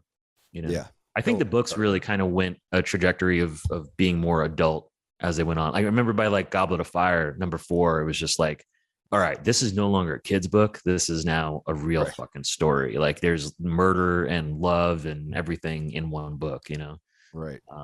Yeah, that was a turning point for sure. And you're what, like 15 at this point? 10? 15? How old are you when you to be honest, I don't know. I'm terrible with that, by the way. Like, I don't know what when did that come out? I can look it up. I have no idea. Yeah. Goblet of Fire. Well, no. 2000. Okay. So yeah, so I was closer to like 19 then, or whatever, 20. Yeah. Right on. So you're still reading like pretty late into your teens, like reading heavily, and yeah. Oh yeah. Starting to socialize with metal shows and metal people, and maybe even hardcore shows. And yeah, I mean, like, I think I did my first tour in the US when I was like 17. And that's also like when I first time drinking and stuff like that, you know. That's really, I would say like 17 was kind of when I started to like creep out of my shell a bit, you know. And then by the time I was like 22, whatever, then that's when I was, you know, getting more comfortable with it. But even like we were going back, like when I was talking about like even early Metal Injection days, I was still like a very timid dude, you know? So like, for instance, Rob took a lot of the interviews, even though I might've been more equipped or, you know, new history and backgrounds of bands. Rob was way more out there of a person. Yeah. Than I was at the time, you know, big, loud. Right? Yeah. And that changed over time, you know? And I think the notion of growing up and you start to realize, like, you know, maybe you find this true too, but like when you think about yourself as a kid, you just think everyone else has the answers. You know, everyone else can do it better. Like, you know, your teachers, your parents, everybody else, they just know, right? And then you grow up and you're like, no, they had no fucking clue. They're just winging it. Like we all are. We're just winging it, man. And when you realize that, you're like, well, yeah, I can do this. I can easily do this. And why haven't I done? The only thing stopping me is me, right? Right. So you kind of let it go, and you know, then I transitioned to doing more of the interviews and getting out there, and you know, it was fine. What I realized is like, wow, okay, I've been friends with these people for so long. It's just like having a conversation with them, you know. So it's pretty wild to think that you meet George when he's early on in his Cannibal career. Yeah, absolutely. Yeah, when he's which I think was a really unique time. You know, it's hard to even imagine this now because the dude is so fucking beloved, and you know, like he's a fucking beast on stage, and you know, he's fucking one of my favorite humans. I actually been to his house recently. I was in Tampa. We worked together for his new album, and he's adored everywhere. Like he'd go out and around the town with him and stuff like that, and he's just showing me like his favorite spots to hang out and where they do like cannibal shoots and whatnot. And Just a really unique human being for sure. But like early on, like I remember like we did some shows with him back like early on when we still new to the band, and fucking, I mean, like the whole front row would be hating on him and fucking like flipping him off and like talking shit. I mean, it was pretty brutal for a while. Like I was actually shocked because I was just like, what the fuck? Like this dude's fucking sick, like brutal, like, and just people, didn't accept him because he was new. Yeah. And people, they have a hard time accepting new things, even though they might be better than the old thing. It just takes time to kind of get used to it. And that happens all the time in metal. I mean, you could think of so many different scenarios where that was true. Right. But yeah, it's I was surprised with the like it wouldn't have surprised me to hear people talking shit online. I was really surprised to see people talking shit in the front row right. while they were playing. That's when I was just like, whoa, boy, you got some balls, because this dude could fucking choke you the fuck out if he wanted to. Who's laughing now? Yeah, right. Yeah. That dude's probably paying top dollar now. He's buying the whole fucking line of merch when he comes to the show. Exactly. Yeah. The VIP meet and greets and all. Right. I was flipping you off. Yeah, fuck you. Yeah. No, yeah. George is just like, you probably tell him that, and he'd be like, yeah, okay. It's just a rite of passage, winning him over. So, like, he's just a very humble human. I love him. Yeah. He's the best. Yeah. And, people like, I don't know, like you've had so many lineup changes in Machine Head, do you ever feel like people give you shit for that? Sometimes the lineup change is welcome, like if I being truthful, sometimes they're like, oh, cool. That guy's on the band. Sweet. So, sometimes it's like, people get attached, but, I mean, we've only, that's kind of like a mythology that we've had a lot of. And when I look at like Cradle of Filth, like that's a lot of lineup changes. We've had 6. I'm like, okay, like, we've had Iron Maiden's had more than us. Like, I'm like, I don't feel like it's that many, but that's true. I never really think of it that way. That like got stuck on us, and like it's just whatever. I just fucking whatever. Who fucking cares? Well, I think it's there's 2 different ways of going. Like certain bands, they stay together forever. Right. Other bands, like then you have like Trivium, who has a different drummer every couple of years or whatever. Like that becomes like their thing, Yeah. I mean, I look at Maiden, and it's like Maiden had Diano, who I loved, the original singer. And then they had Bruce, who I also loved. Then they had the Blaze Bailey guy, which I did not love. And then, like there was so many iterations in there. And then Adrian was out. And then I guess they're back together for the most part now. So it seems. Going like back to Blaze Bailey, though. It seems like it didn't change, even though it did. The Blaze Bailey days were really interesting. That was the X Factor, or as they call that tour, the X Factor. And I remember that coming through right after the blizzard of '96 in New York. And this is actually a memory I thought of recently, because New York just had a blizzard, and well, I didn't experience it. I'm over here, but in the sun, palm trees, like, that's why I come out to LA. But yeah, they went through another blizzard there, and I thought of like, they were comparing it to blizzard of '96, and that immediately made me think of the first time I met Iron Maiden. Was in 19. Wow. Yeah, I was like 15 years old, and it was in that tour in 1996. I wound up, my dad, huge Iron Maiden fan, obviously, and we got stuck in the snow, and because it was insane, and we were like pushing his car into, whatever, like we were so afraid of missing the show that we just like pushed his car over to the sidewalk and then ran in to go see the show. And I think it was like Fear Factory was opening that tour or something, maybe Body Count, and then there were so little people there. There's only like 30, 40 people who showed up because it was a fucking blizzard. Right. Yeah, right. And they played still, and then came down and shook everyone's hand and met them. Holy shit, that's awesome. As a thank you to like the 30, 40 people who showed up in the worst snow ever in New York, Wow, that is fucking rad. Yeah. And I mean, Iron Maiden can never do wrong to me. I mean, there's a lot of those bands. So you met Blaze. Yeah. I wound up meeting Bruce many, many years later, but got through all of them eventually. But that's the first time you see Maiden is on the Blaze Bailey era. That was the first time. Yeah. Okay. Yeah. Yeah. Yes, that was, and I've seen him so many times. He had a great voice. I mean, like I remember him from Wolfsbane, and he was like, he had a fucking awesome voice. It was interesting to I mean, his hear his take on, you know, hallowed be thy name or number of the beast, you know.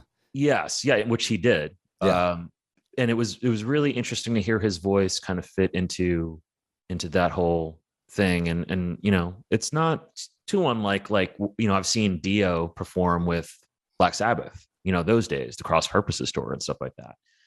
And if I'm not mistaken, that was the first time I saw Black Sabbath was with Dio, you know, and that was also really weird to me, you know, because like you grow up listening to Ozzy perform you know, Black Sabbath, and then I'm watching this other legend do it instead, you know. It's really weird. I agree with you. The first time I unfortunately never got a chance to see any of those eras of Sabbath. So the first time I see Black Sabbath, I want to say it's 96, 97, and it's with Tony the Cat Martin. And this is like, I don't know what album he was on. I just was like, I wanted to love it so bad. It's at the Warfield, you know, they're playing like a smaller venue, and I wanted to love it so bad. And, you know, I'm sure Tony the Cat Martin's a great singer, but I was just like, I can't, like, right. I had to leave like 5 songs into it. Actually, you just reminded me, that is the Cross Purposes tour. So Heaven and Hell was Dio, and Cross Purposes Tony Martin. Yeah. Right. Oh, so you see Tony Martin. Both. Yeah. And it's like, I think Amorphous or somebody, I know a Finnish band was opening. That's like, I remember. Yeah. Weird time. Yeah. Amorphous. I fucking love them too. That was one of those bands, those early bands that growing up in the early 90s, like, I'm like, what is Finland like? Like, you know, I can only imagine, because of like listening to what they were doing. And it was so unlike anything else at the time, you know, like listening to Tales from a Thousand Lakes and the Caroline Isthmus, you know, in the early 90s.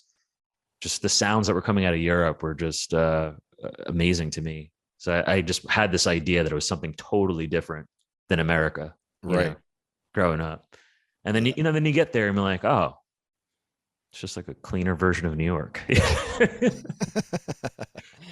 Yeah, it's not all that. Like, you get to Norway and you land in, like, you know, the main city, and you're just like, oh, what? There's no fucking like churches burning and like fire, you know, forests everywhere. I mean, there is, but you know, it paints a very different perspective.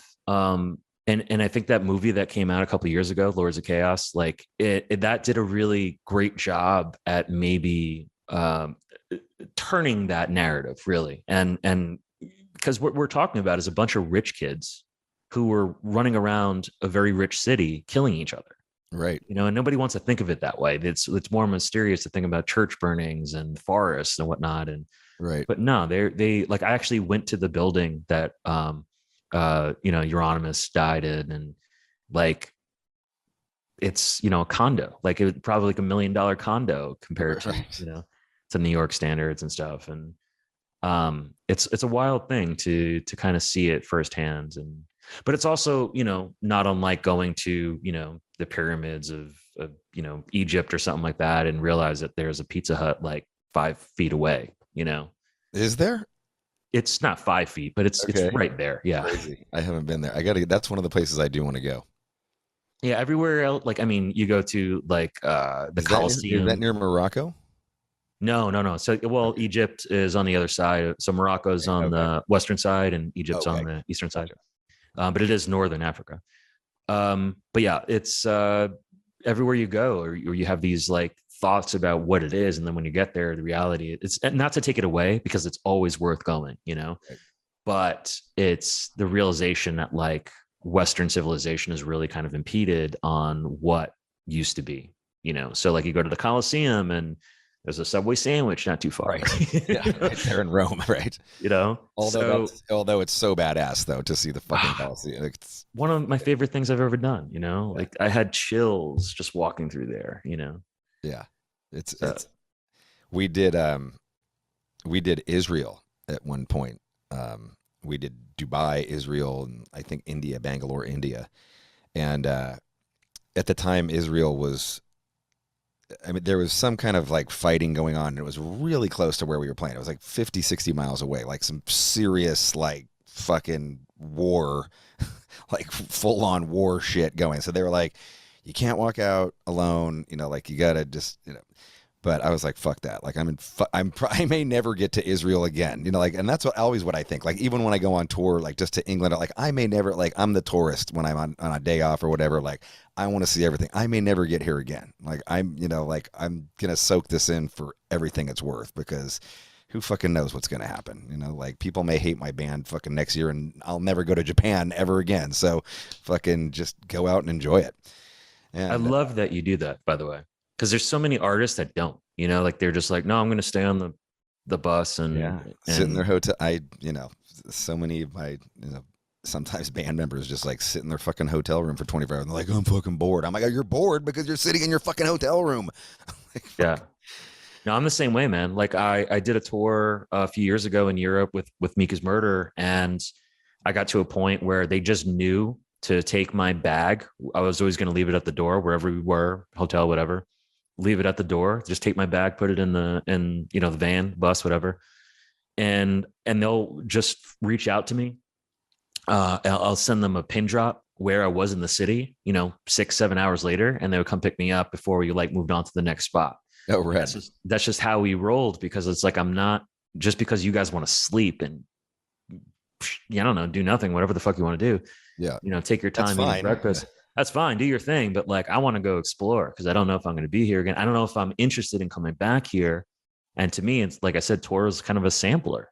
You know, I'm like, there's been some cities that are so good. I'm like, yeah, I got to make it a point to go back and really check it out for, a week or two, whatever. Israel was wild because it's I'm not a religious dude. So like whatever anybody believes, I'm just like, whatever, that's what you believe. Cool. I don't believe that, but that's cool if you believe that.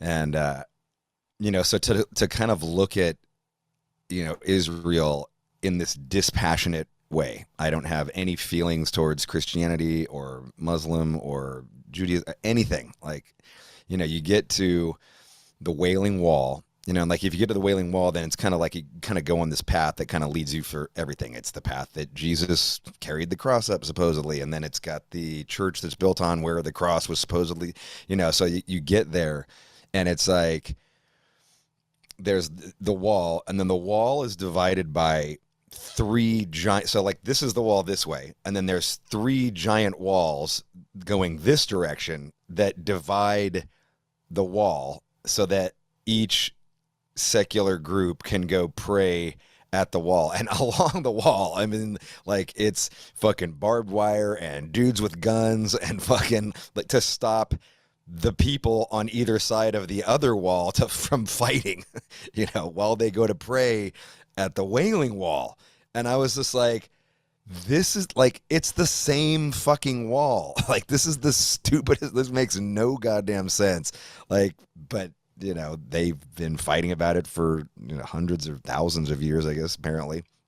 And, wow. And then you go out of the Wailing Wall, and that comes up the street that supposedly carried. And it sounds so great, like when you hear like, oh, this is the street where Jesus carried the cross all the way up, and you're like, and then you get there, and it's like Subway, Pizza Hut, get a smoothie, pomegranate, like pomegranates are everywhere, so you can get like fresh pomegranates. And I was just like, right. It's a t-shirt printing shop with you can get Jesus printed on a t-shirt. I was like, this is not like what you're saying, like it's not what you. I was like, this is not at all what I imagined. Like this is right. It just sounds like so, from a tourism. There's hells right there, like the actual, hell is supposed to be there, like this little area where they burned all these people alive, which is where hell came from. And then you get to the church, and I got to say, I highly recommend going. If you ever get a chance, go to Israel. You really should, because it's just it's wild and it's awesome. And best chai tea I've ever had in my fucking life. Wow. Like just everywhere. But you get to the church, and the church is, so pretty much every religion that's ever existed in time has claimed some part of this church. And so you walk into the church, or it's like, it's more like a cathedral, and there's like a 10 to 15 foot section that's been claimed by name your religion. So you walk in, and on one wall, in one room, the first room you walk into, Jesus is black, and then the next room you walk into, Jesus is white. The next room you walked in, Jesus is Asian. The next room you walk into, Jesus is, what, Persian or whatever, like name your, I was just like, like this is the biggest mind fuck. Like, how do you walk through this and go, oh yeah, that's my dude? Like, you know, like That's amazing. there's like 100 different dudes there, you know, like it was wild. And I, you know, just for the whole, you know, I don't know if you're a religious guy, but like just to experience that was really, I'm not at all. I kind of put religion up there with sports. It's just something that I've never taken to, or I don't know the rules. I don't know the rules. No, actually, so my mom is, she and my sister, they're very, you know, religious based and Catholic, I think. I don't know. But so growing up, it was definitely part of, it was actually kind of funny. My dad is like, you know, satanic metalhead, and my mom's like, you know, his Hispanic house mom was like religious. So it's like their side of the bed had like angels and then devils, you know. So it's a really weird. Like for real? Like they had like devils on. Yeah, my dad had devils on his side. My mom had angels on her side, and it's kind of a funny atmosphere to live in. But your last name's Godla. Yeah, well, that's just, right. Yeah. You're one of the only people that ever say it right, which is incredible. Okay. That's what we believe is, well, my dad's part Hungarian, so Italian Hungarian, and I think that comes from like the Hungarian side, and probably shortened down like Ellis Island style, or I don't really know, to be honest with you. Yeah, I never really looked at the lineage of that, but yeah, probably a story like that. I doubt it was Godla. But yeah, going back to that, I mean, I'm not religious whatsoever, but I have been to the Vatican, and that was mind blowing. Like the whole thing, like even just getting in, and it's his own country inside Rome, you know. Totally. Like it was, and then like you basically have to go through customs and everything else, like you would another country, and then you're there, and everything's just like it's. I actually remember saying, I'd never seen anything bigger than Metallica. But if there was, it would be Vatican, you know, like, it's just like, like it's Jesus is such a big deal there that, you know, I've never seen anything like it. And the St. Peter's Church and everything was just like, it just mind blowing. I was in awe in the very sense of the word, just like, I've never seen anything this big. Like it's amazing. It's amazing. Yeah. So, yes, it's amazing to think like certain aspects of religion have done stuff like that could take your breath away. But in a lot of aspects, it's just like the blood that's been shed over it is just ridiculous to me, you know, and probably why I never subscribed to any one of them. You know, if I did, had to go with one, it'd probably be Buddhism. You know, I have a lot of Buddhist friends, and they tell me that I'm naturally Buddhist based on my beliefs and, you know, just like how I treat people and stuff like that. You know, because the way I see it, life always comes back to bite you in the ass sometime, you know? When, this is an odd segue, but you know, this is a question I ask from a lot of people because I think it's an interesting subject. So Lars Ulrich has a theory that the reason that the Black Album by Metallica or Master of Puppets by Metallica is so popular is because so many people lost their virginity to that album. You know, at some point, because it's those, and it's like the funniest thing to me to think about, because like he has to think about why that record's still so popular. Like, why is this record so popular? Like that he actually has to think that just makes me fucking laugh out loud. But and with that, First of all, I love the idea of Lars trying to rationalize his own success. It's just the fucking thing. It blows me away to even think, like, trying to rationalize, like, why the fuck am I selling 7,000 records a week still of the Black Album? Right. You know, like, why am I a billionaire? It must be because they lost their fucking virginity. But I've had this conversation with him multiple times, and he genuinely believes it, and I think it's hilarious.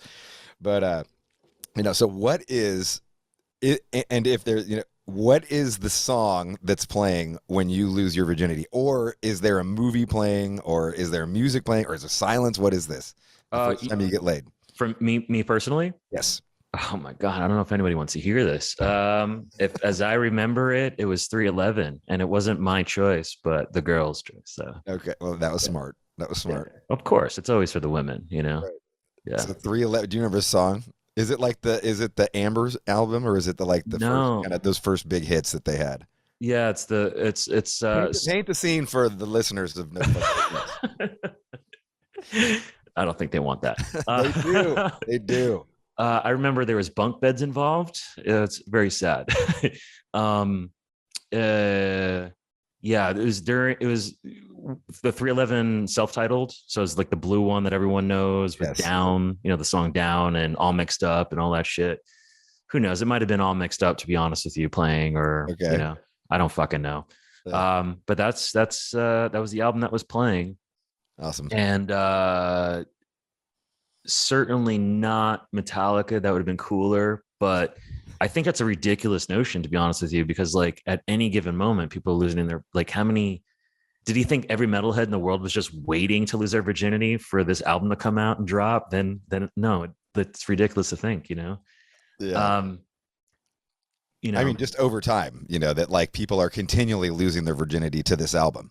Like even now, because it still continues to sell so many, to even like, right now, as we're speaking, there is a 15-year-old kid.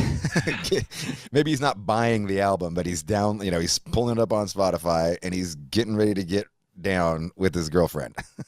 I could definitely tell you more often than not when I've done the act, it was my choice. It's like Type O Negative or something sexier than Metallica or 311. So yeah, Type O.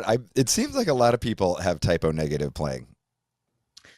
I grew up in that, like they were my hometown heroes. So what I've noticed, and I've talked to Kenny and Johnny about this many times, but it's like it's weird to see like every year there's kind of like this resurgence of interest in what they do, and it just like that legendary status just kind of creeps up and gets bigger as time goes on.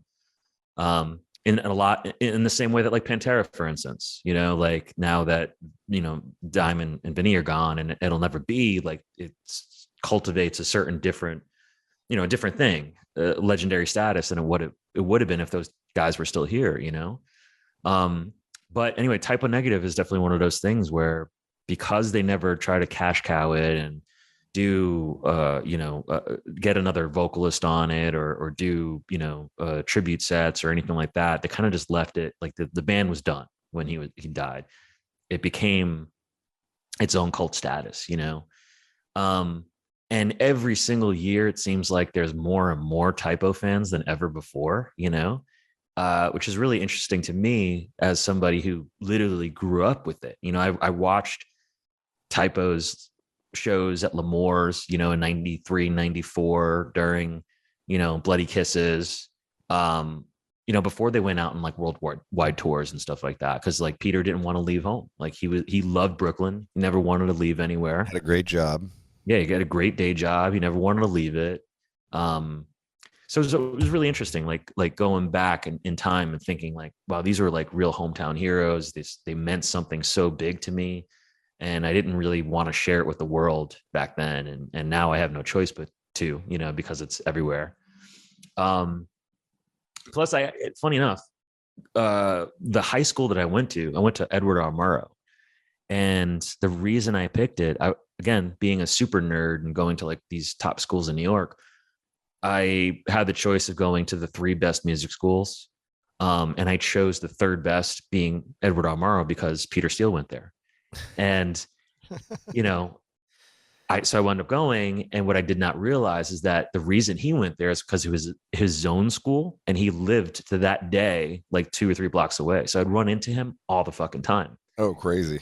And you would know that he's around because he had the craziest car I've ever seen in my life. Still to this day, like the image of this car is implanted in my head.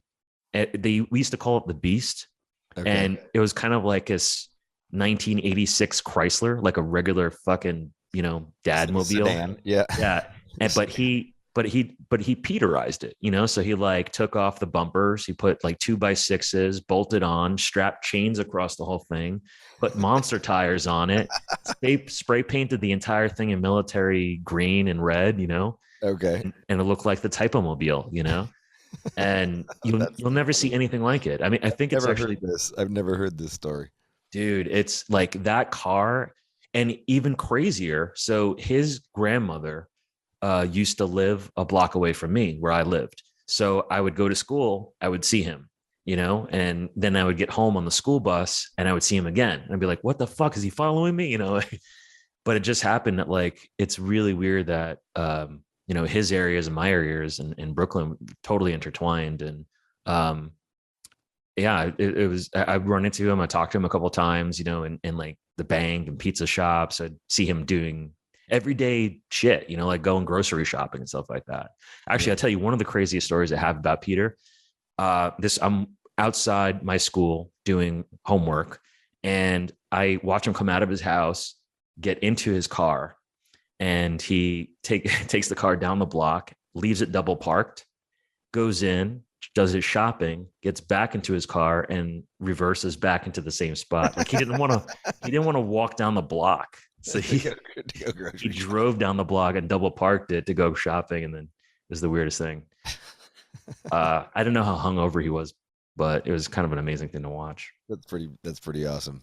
Did you ever talk to Jimmy Duff about all the Peter stories? Of course. Like I live at Duff, so at Duff's, me and Jimmy are good friends, and I probably go there more often than I really should. I love that place. I love and yeah, he knows. I've gone there so many times with Kenny, just random nights and stuff like that. So, which is always kind of weird, like just the fandom that goes on, like to see Kenny there, and like people come out of the woodwork, like they want, but you go anywhere with Kenny and just like everybody wants photos and shit like that, it's amazing to see, I love that. Same thing with like Alex Skolnick, who's also a New Yorker. So like I'll go out to, I don't know, somewhere with him, and people just stop us and want to take photos and shit with him.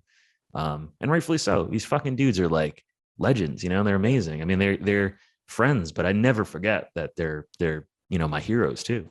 So right. That's awesome. The Peter Steele stuff is, yeah. I it's funny because we toured with them a bunch of times, like in the 90s, mid 90s, late 90s.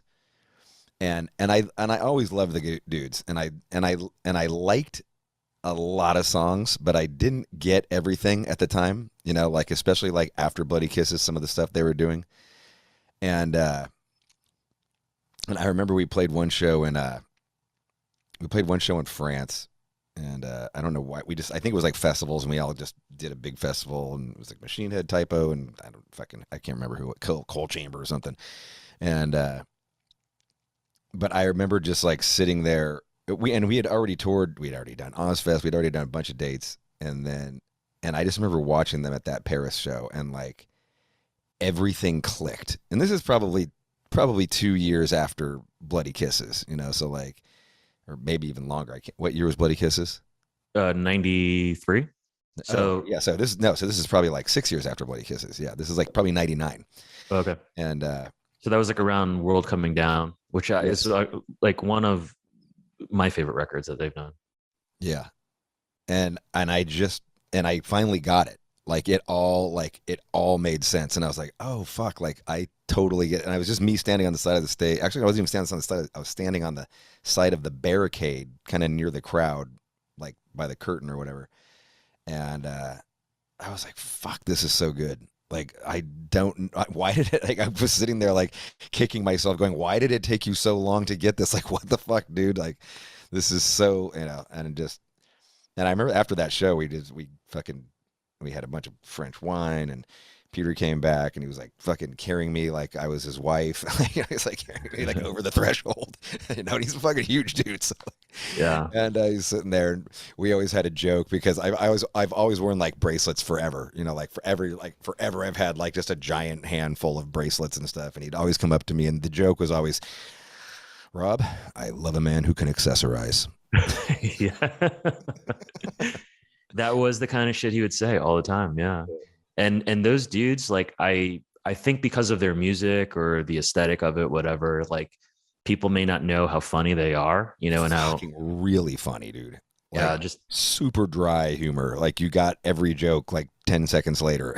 Right. And not only, a lot of their music is tongue in cheek stuff, a lot of what they're talking about in their lyrics is jokes, and the entire persona of who they took on. Like, we're talking about 4 Brooklyn boys, like a couple of fucking Brooklyn douchebags, or you know, I mean, that's what they sound like in real life. And then you get on stage and just this have this like iconic gothic atmosphere to it.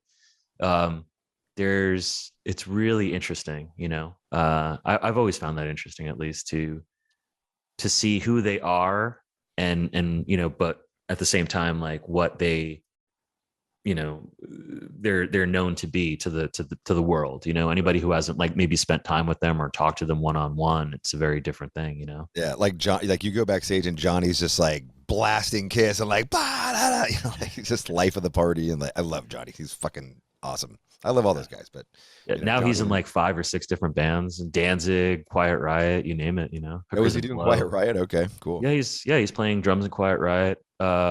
Hookers and Blow with Dizzy Reed. Nice. Busy boy, very busy boy, which is why I get to do some fill-in work, you know, when he can't make it for Silver Tomb stuff. So, Oh, cool. yeah. You know, I'll probably end it with this.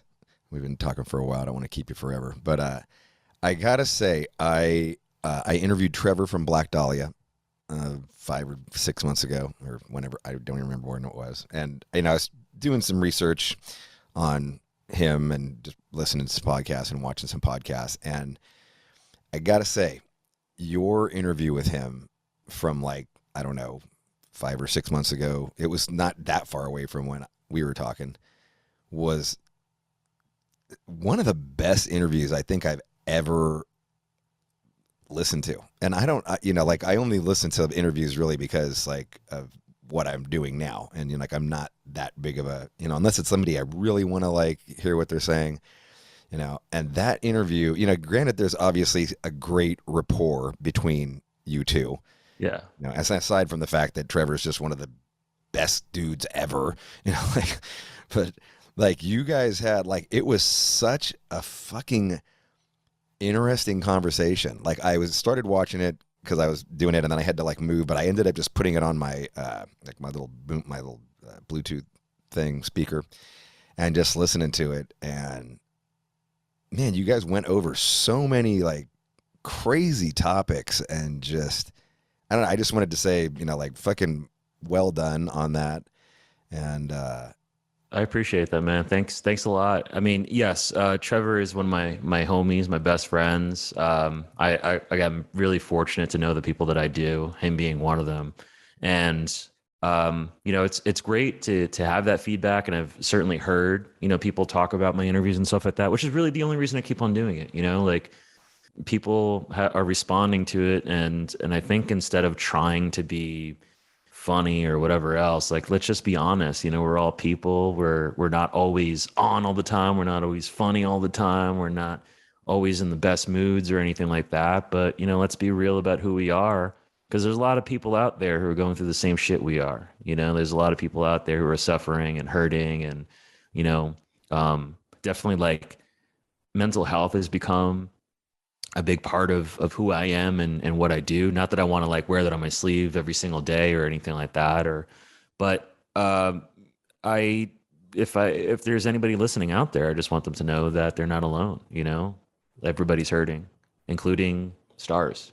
You know, people that we look up to. Everybody has bad days and shit. So, well, thank you for saying that though, and it means a lot to me. yeah, you had, you know, he was talking about, you know, he was going through his own stuff and he was doing the ketamine therapy. We talked about that, which I was just like, wow, that's wild, because I used to do ketamine with the vision of disorder guys back in the 90s. And I remember just being paralyzed up against a mirror, like not able to move. So it's probably different than that, I hope. Yeah. You know, but he was saying that, you know, and that's what I wanted to kind of talk about, was just that, you know, you seemed like, he mentioned that you had gone through a really rough time. You know, Yeah. and you guys started to talk about it a little bit, but then it was just like, you know, you were interviewing Trevor, so you just kind of like switched back into that mode. And I was just wondering, like, what was this rough patch that you were going through, or what was happening? I mean, if you don't want to talk about it, then... No, it's interesting you bring that up. I mean, I can talk about it now. But to be honest with you, back then, I didn't want to talk about it. You know, I was just coming out of that shell, to be honest. So my dad was very as I mentioned earlier, an inspiration to a lot of the things in my life. I mean, I ride motorcycles because of him. I listen to music because of him, and have tattoos because of him, and play drums. I am metal injection because of him, you know?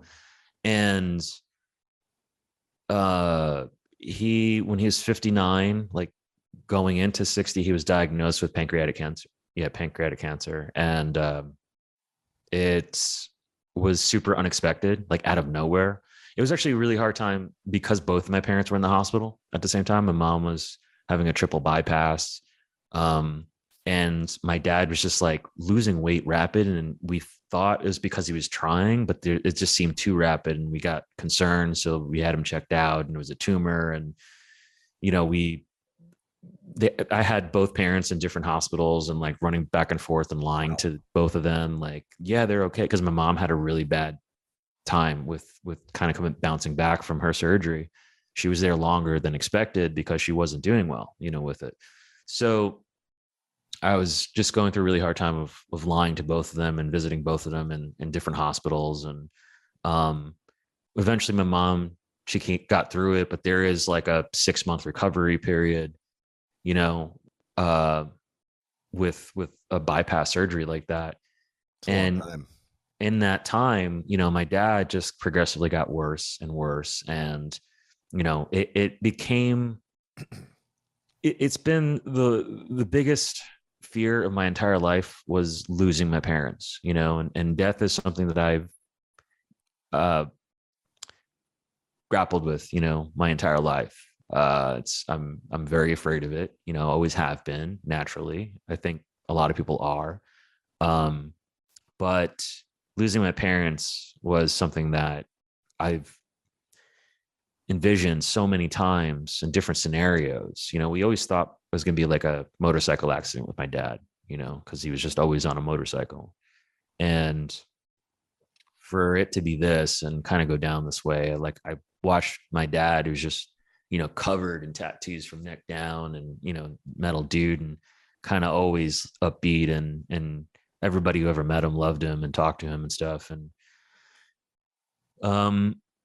to watch him become the most vulnerable, closed off human, or a shell of a human rather, you know, like what pancreatic cancer does to you, like, and watching it, you know, in front of my face. And then I was, you know, he died in my arms, you know, he took his last steps in my arms.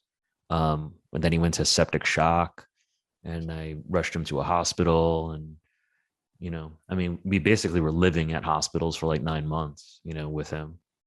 But going through the whole ordeal of being there for every bit of it, you know, the deterioration.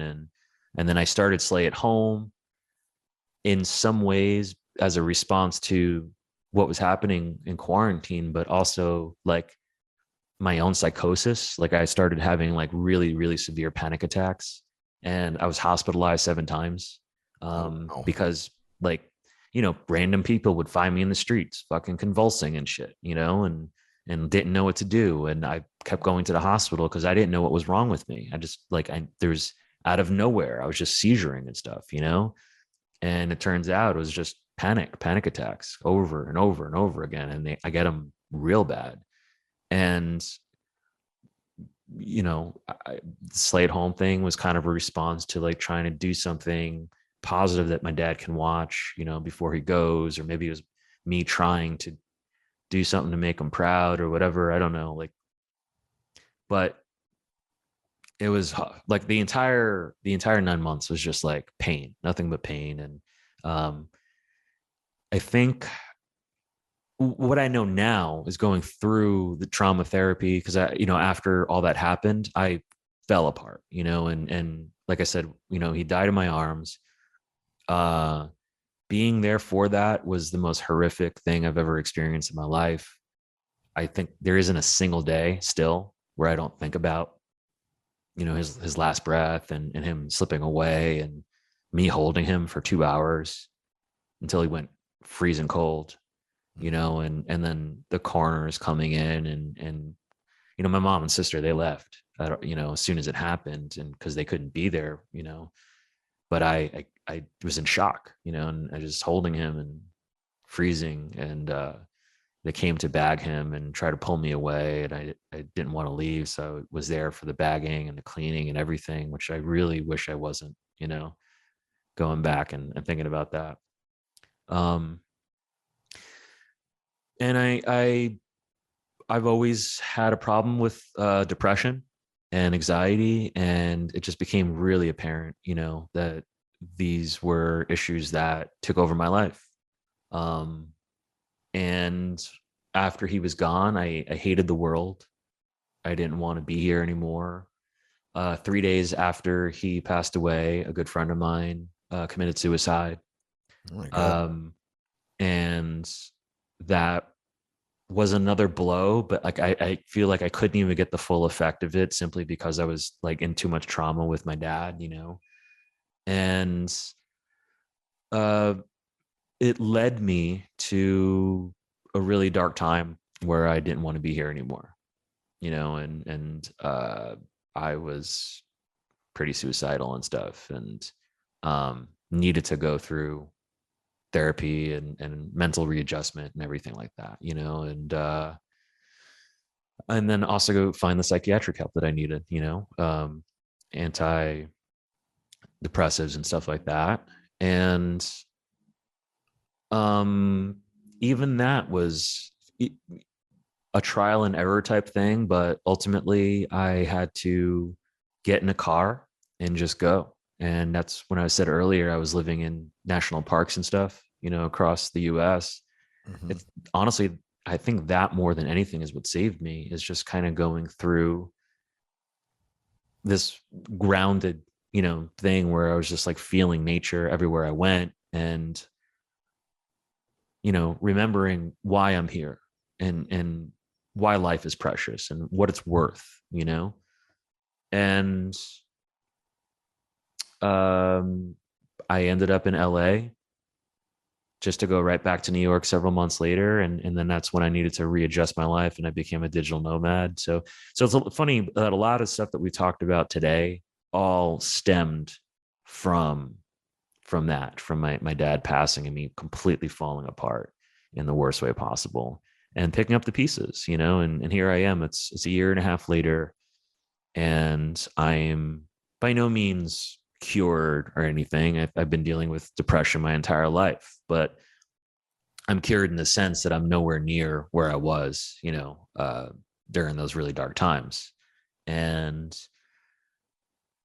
that was another thing, like when I started talking to people like Trevor and Dave Davidson and a lot of the guests that I had on, I needed a 6-month reset from talking to people, and interviewing people. And, because the last thing you think about is like, oh, well, I gotta fucking, promote this person's endeavor or whatever, Right. It's the furthest thing from your mind. And I don't want to have anything to do with that. But at first I was just like, let me talk to my friends, on camera and see where it goes. Let's talk about real feelings. Let's talk about real things. Trevor was one of the first. And it was a really sensitive time for both of us, and yeah, so that's really what that was all about. Wow. That is so heavy. I mean, like, it's, it's horrible what you went through, and that's, and, talking to you, it's clear to me that you're definitely not in that place, anymore, which is awesome to hear. But man, that's, it kind of puts this whole conversation in perspective, Yeah, I mean, I'm a fan of life, and an enthusiast, really. Yeah.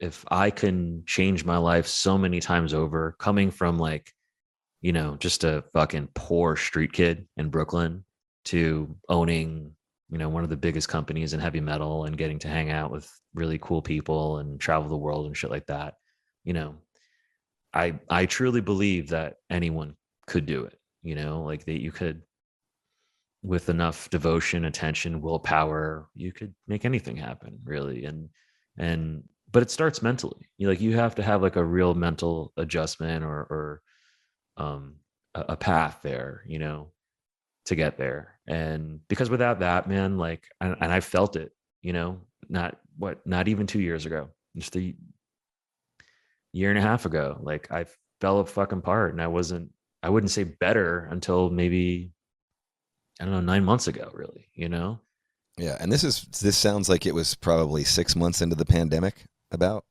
Yeah, which is strange to like have to go through all of this during the height of quarantine and stuff, where we're being told not to leave your house and all this other stuff. And, I mean, it's kind of lucky that you got to even hold your dad, really.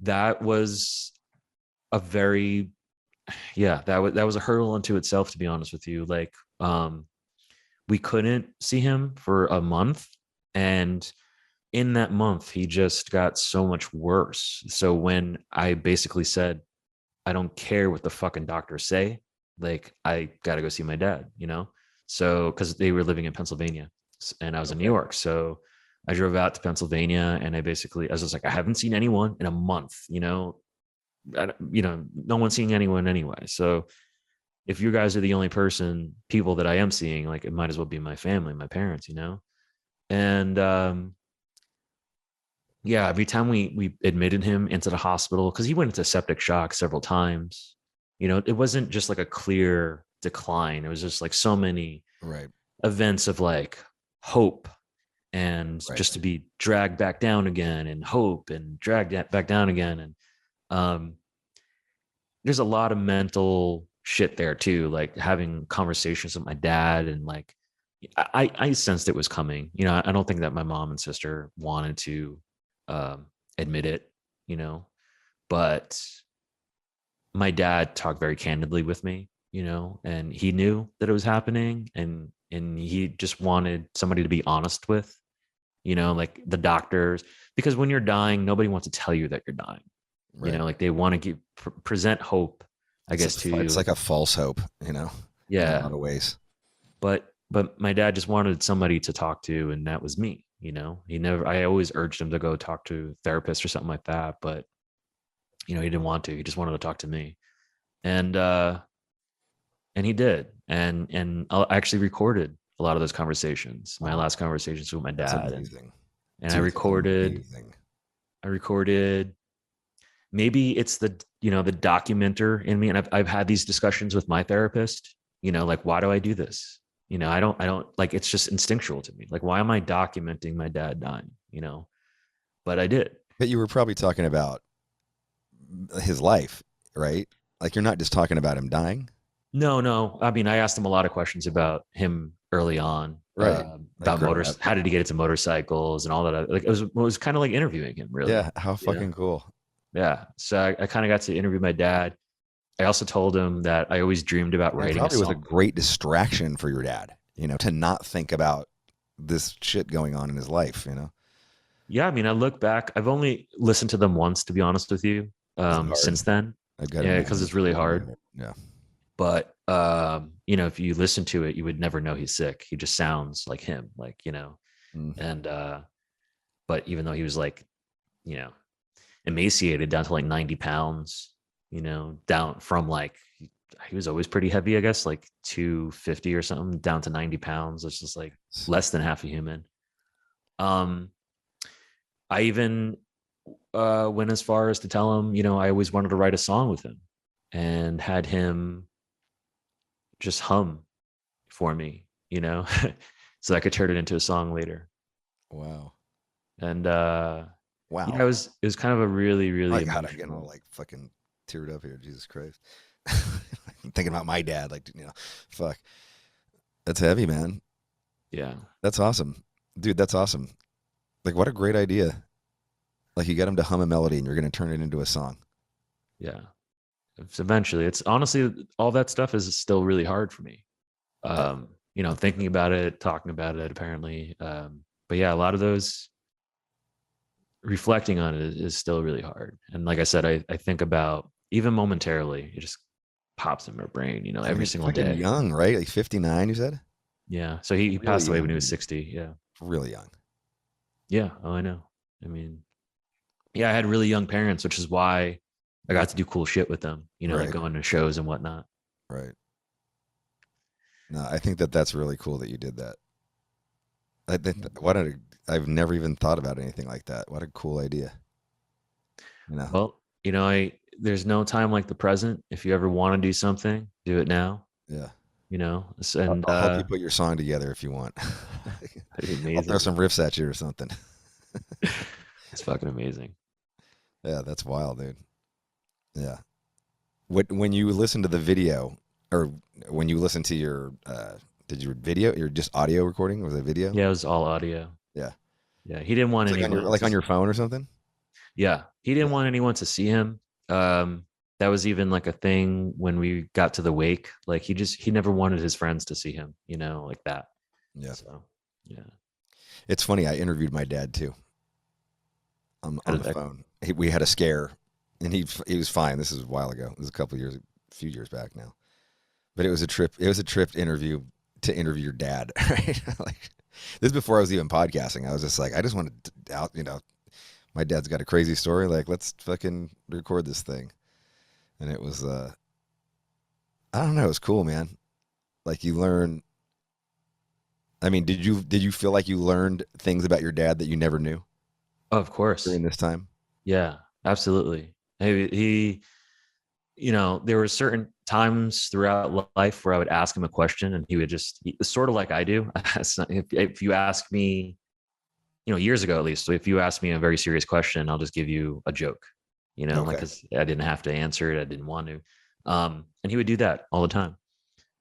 But it was a time when he was willing to answer anything that I asked him, so I kind of took advantage of that, and I definitely learned a lot, you know. Um, yeah, towards the end, we just talked as much as we possibly could until he literally couldn't anymore, you know. Um, that last, as a matter of fact, I can tell you another story, but we never got to ride motorcycles together, which is, he always said that his two biggest regrets were not being able to ride together with me and not traveling with me. I tried to get him to travel so many times. You know, he was in the Marine Corps and he did a bunch when he was younger, but like in his older days, he just never got around to it. He always hated the idea of like having to take off his shoes and all this other stuff. I'm like, just get, you know, TSA pre or whatever, and you're fine. Just chill, man. So I finally got him to like Sometimes renew. your parents are like that though. Like they make a big like, what the fuck? Like who cares? Seriously, like 10 seconds of your day is going to stop you from like having this crazy experience. Right. But yeah, absolutely. That's parents for you. But I got him to renew his passport and get TSA and everything. And we never got to use it, you know, because he was diagnosed like 3 months later. Okay. And the, you know, motorcycle thing never happened either for one reason or another. And, you know, mostly because you put off stuff and you just never know that it's going to happen. You know, you're like, oh, next year, it's fine, Right. you know, and then it's too late. But I was in Pennsylvania and he clearly was just, he couldn't hold things, let alone like lift a bike or anything like that.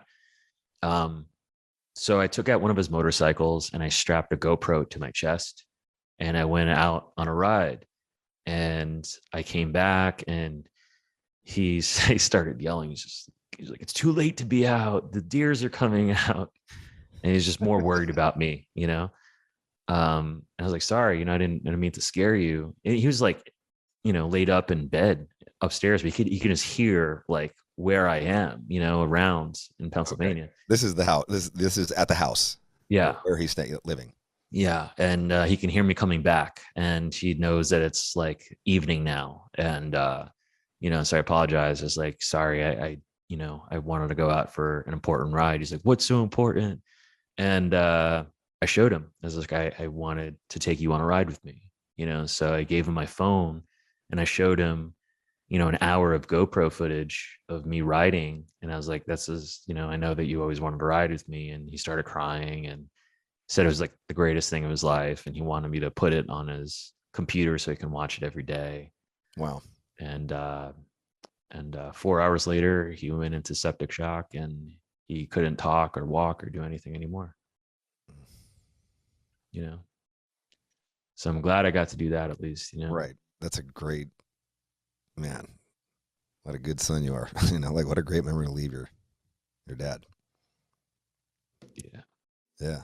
That's awesome, dude. That's a hell of a story, man. Yeah. That's it's a hell of a story. I mean, you know, no one wants to think about their parents dying, and, you know, like, I'm sitting here thinking, you know, and I'm thinking of my dad. My dad's 85, you know, so like, he's got fucking COVID right now. Like, my fucking jackass cousin gave him fucking COVID. Like, went and visited him knowing he was sick. I was like, dude, what the fuck? Like, so mad at him, you know, but. Anybody listening, call your parents. Right.